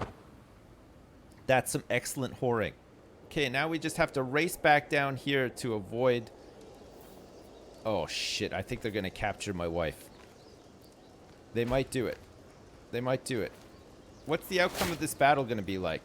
Bearing in mind, we got the boys coming in hot on their tail. Look at this. Boys! Boys, you need to... Quick! All right. What the hell?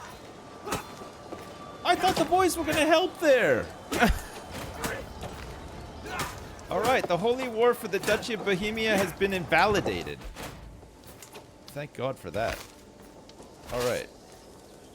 It's still no good, though. We still have to work on... We still have to recapture all this stuff now, too. I wonder if I can call these guys into this. Greater Poland. Okay, it's going to cost me 150 prestige. But let's get Greater Poland involved. I won't bother with Lesser Poland because they're fighting against the big boys, right? There's no point. Right. Let me go over here. So we got these guys helping out against these guys as well. Let's see if there's any more armies to raise here. We might need to get some mercenaries. No, everything is raised. Okay.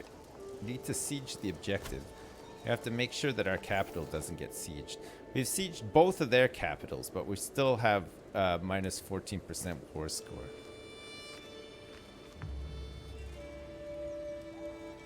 Okay, this doesn't have enough guys to siege my capital. With a tired yet blissful smile, Raichiza presents me with a perfect little son. She's pregnant again. Can you believe it? Can you believe it? Who wants this one? Who wants it? Gary. Alright, Gary. Gary got it. We're doing it. We're doing it for Gary. It's happened. For the glory of Gary.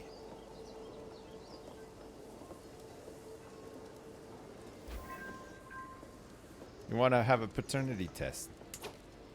Alright, we're back up to 44% now because we've captured the objective. Also,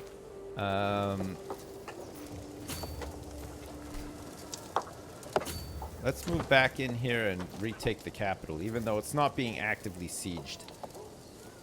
Let's just go fight this army. If it doesn't just run away from us constantly. 47%. So, we currently have occupying counties war score I don't think we can enforce the demands just yet. I think we have to fight this one out. It's really good though that the Austrian thing got cancelled. That was really useful. Let's just try to fight them up here. Maybe they won't run away this time. In the mountains.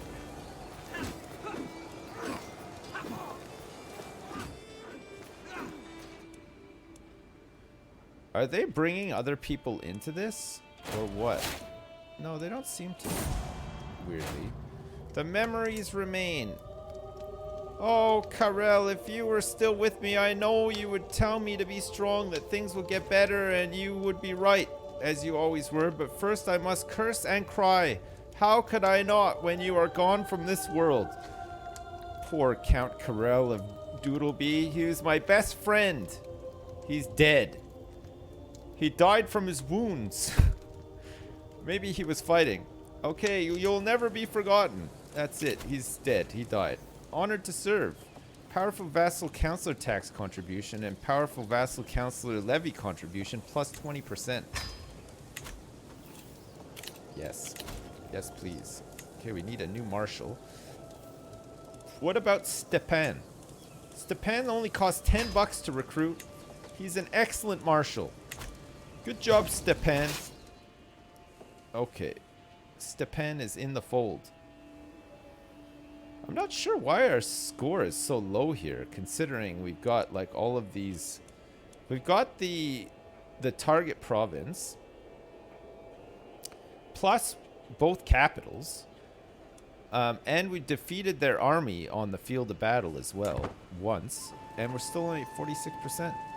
Does my monarch eat Cheetos? Yes, very much so. Loves a good Cheeto.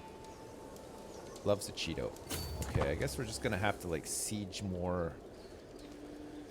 some more counties and end this thing once and for all. Accusations of witchcraft. Bloodstained cloth, crow's feathers, strange smelling concoctions. This is evidence presented to me by a group of villagers from Praha as proof that Katerina has been practicing witchcraft in her hut on the outskirts of their village.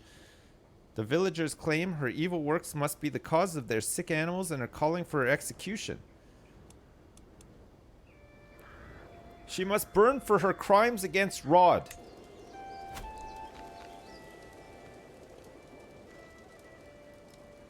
Nobody disses Rod. Nobody disses Rod. Not on my watch. We can designate a guardian for Erica. We can lawfully imprison Svetlana.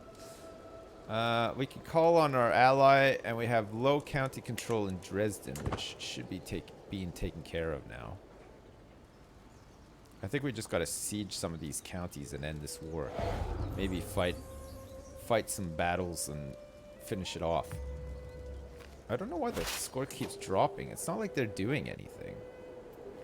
They're not actually doing anything, are they? You hope that Rod can save me from Bavaria. We're gonna take Bavaria down from the inside, chat. We're gonna, oh my god, we're gonna get some of our cursed seed. It looks like West Francia is gone now as well. Aquitaine is in play though. And it looks like England has been formed. And Sweden has been formed as well. A couple of kingdoms cropping up. That's cool. Fucking Bavaria, I know. Going crazy. Oh no, Stepan died. It's 10 bucks down the drain. I couldn't really afford that 10 bucks. My Stepan was in our court for what seemed like 5 seconds. He's dead. He's dead. Oh my god. We need some more people. We need some more people in our court, for Christ's sakes. We're gonna need some more champions as well, I think. We're running really low on champions. I think everybody's just getting slaughtered out there. Let's invite some champions. And then we'll attempt suicide after we're done. Now, this is an actual fort that we're sieging, so it takes a little bit longer. I'm not sure how the war score is changing like this. Oh, it's because they're freeing up some of these places, I see. Okay, 73. It's pretty good. Siege this place. We'll just keep sieging these counties.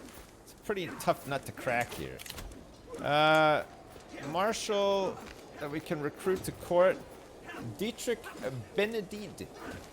It's gonna cost us 45 bucks to get. He's 40 years old. Okay, Dietrich Benedict. I hope you're worth it. We've invited him to court, and now we have, once again, a decent marshal on board. We're 87% towards winning this war. I think, like, one more county gain, and that should see us. And then we'll start assimilating Prism Cow into the fold here. Nice. All right, we're going to enforce our demands. The war is over. We received this place.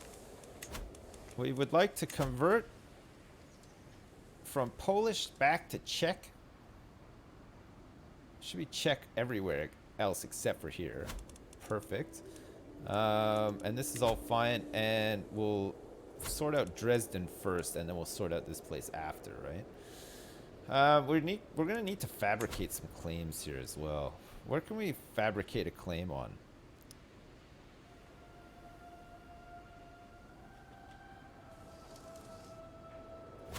Sure.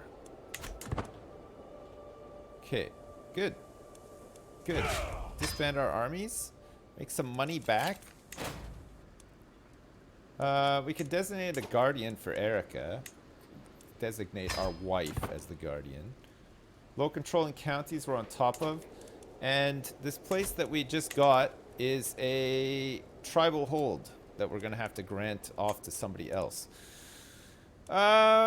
This guy seems alright. Dietrich. He's our marshal and a champion. He's brand new. He'll become a vassal. And he can run this place for me. Great. He loves me. Look at that. Plus 100.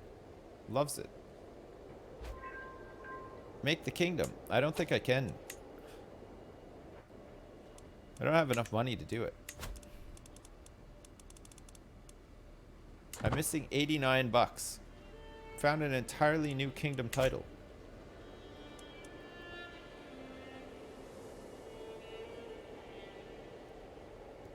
He can be my new best friend, yeah.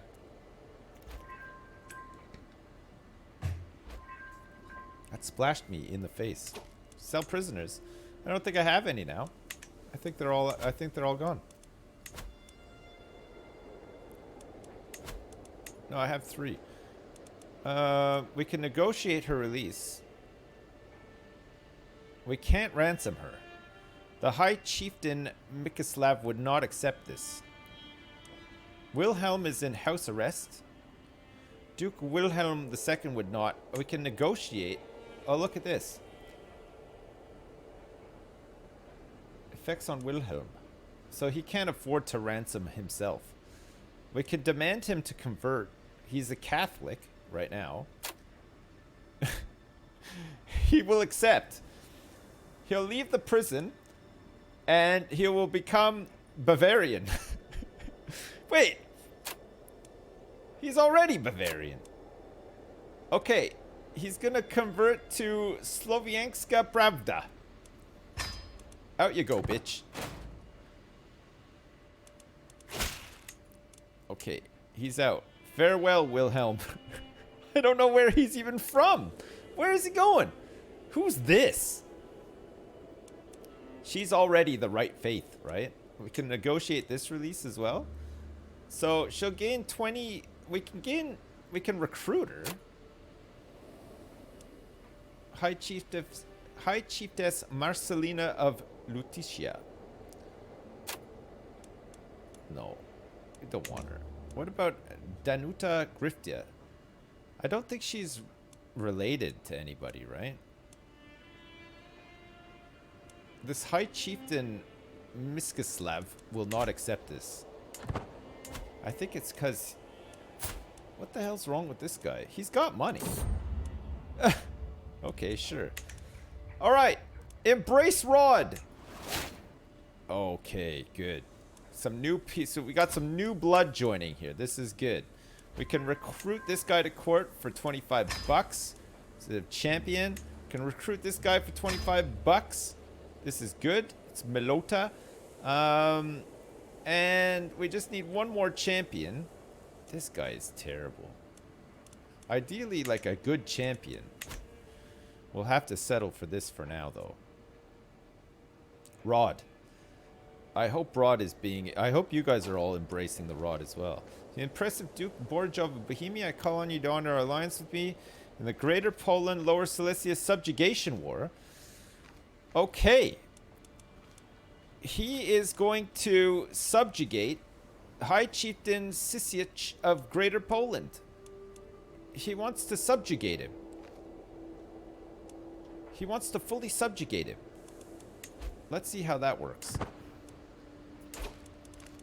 Okay, I'm gonna raise all my armies here and help this guy out. Here come the boys.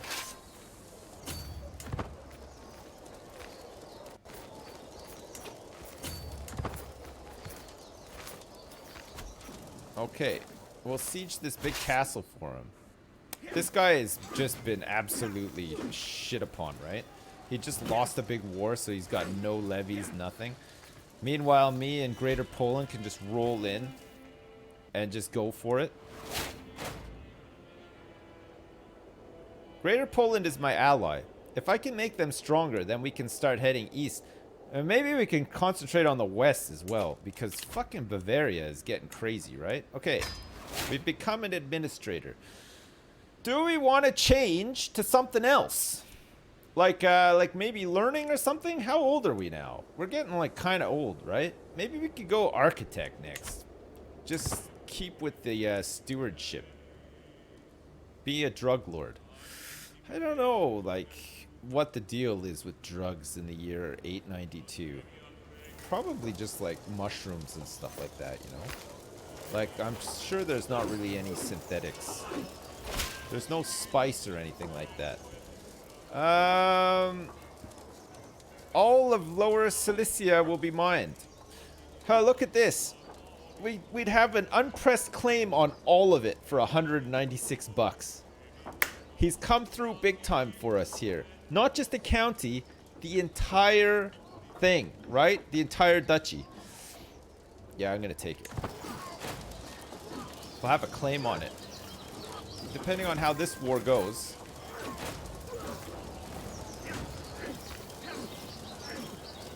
It's done. It's done. Right. Which means that as soon as we can, we declare war on this guy, right? High Chieftain Unirindrog of Lower Silesia. I can't declare war while I'm in debt. It's alright, I won't be in debt for very long. Child benefits from spouse's tutelage. Erica is more likely to receive a good education due to Duchess Richeza's tutelage. Well done, Erica. Well done. Okay, yeah, you have been married off, Erica. Well, you haven't left court yet, though. You're still here, but we have arranged a marriage for you, yeah. Okay, now that I can declare war, I still can't because of a truce, but check this out. I declare war, I press my claims, bam! Look at that! We'll fucking grab the whole thing. This guy is weak as shit right now, too. We just gotta build up a little bit while the truce expires, and then we're striking. And we're gonna take the whole thing. Because our guy pulled off a great feat there. A really good one. Yeah. It's going to have to be a cliffhanger, though. Yeah, I got to go. It's late. I got to go and have some dinner and put my kids to bed and stuff. Listen, we started later today because for two reasons. One, the embargo was for this was at 3 o'clock this afternoon. We started playing straight away. It's been really fun. And we will continue to play tomorrow as well. The other reason is because I did like a staycation over the weekend. So we were just coming back this morning. I would have started earlier and played something else, but I wasn't here. We were just coming back. So I just thought I'll just start later. So sorry about that. It's a bit of a shorter stream, but we'll continue on tomorrow. We'll continue on with this. we've got some good pieces in motion here, right? We have some big gains to make after this truce is up. We got some more wheeling and dealing to do. We'll capture more whores and ransom them and stuff. It'll be great. No? What do you guys think so far of CK3? What do you think? The exotic far side of Jersey. It looks great. It's not bad, isn't it? It feels like there's a lot of what's already in CK2 in this as a base. I think there's a lot more game than normal here for like a base release of a Paradox game, which is nice, you know, to keep you busy until the DLCs start coming out, right? It is nice. Good. Great. Well, I'm glad you guys liked it. I'm glad that I got a key to play it early. I'm glad I got some time to play it before I streamed it as well, because I feel like we didn't make too many big stupid decisions or mistakes or anything. I have like I've got more of an understanding of the game and the kind of stuff that we can do and how to do all right. I mean, we're holding our own here. We've had a couple of threats from Austria, but we're keeping it together. And like I said, tomorrow we'll do some big power plays and stuff. Try to shore up some of these countries that share the same religion as me. See if we can start infecting other countries with our religion. That'd be kind of cool as well. And then we're just going to have to hold off on all the holy wars. The bigger we get, the more of a target we become for the Catholic Church to do crusades against us and shit. But we'll just see how it goes. Hopefully we can become very powerful, make some allies and stuff. It looks like England is getting a little bit bigger. They're doing pretty well. Sweden is getting fairly big. Aquitaine is doing all right. But Bavaria is just like out of here. Bulgaria is still pretty big too. Surprisingly, Byzantine hasn't grown much at all, actually. They're still more or less the size they started, except for maybe some gains over here, but not much. Bavaria's really been the big one, right? How is India? India is coming together. It looks like it's separating out into like bigger sort of, like minor kingdoms or whatever. Compared to what it started as, which was like very, very fragmented all over the goddamn place. But yeah, it's looking good. That's the state that we're at right now. Okay, chat. Thank you so much for watching. Like I said, I hope you enjoyed this. It's great. It is honestly great. And it's out tomorrow. If you have the Microsoft or Xbox Game Pass, it's included, which is fucking nuts. So if you have that, you can play this tomorrow for free. Well, not technically for free, but you don't have to pay full price for this game. Yeah, it's insane, isn't it? It's fucking nuts. And if not, well, you just have to buy it because honestly, it is great. It's a really good one. It's as good, if not better than CK2. Honestly, it's pretty great so far. Listen, this is Iron Man, so it'll just save, so we can continue. Like I said, tomorrow morning when I get back. Yes. All right. Excellent. Chat. Thanks so much for the support. Thanks so much for watching the stream. Sorry it was a short one today. Thanks for the subs.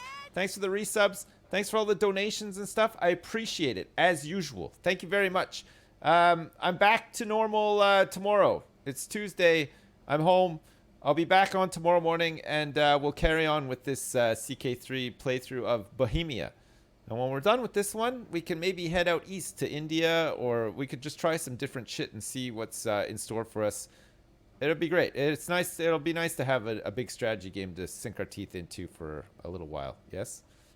Did I see P-Flax play Fall Guys? No, I didn't, actually. I didn't see him. Was it good or kind of like what you'd expect, I guess? Or not really?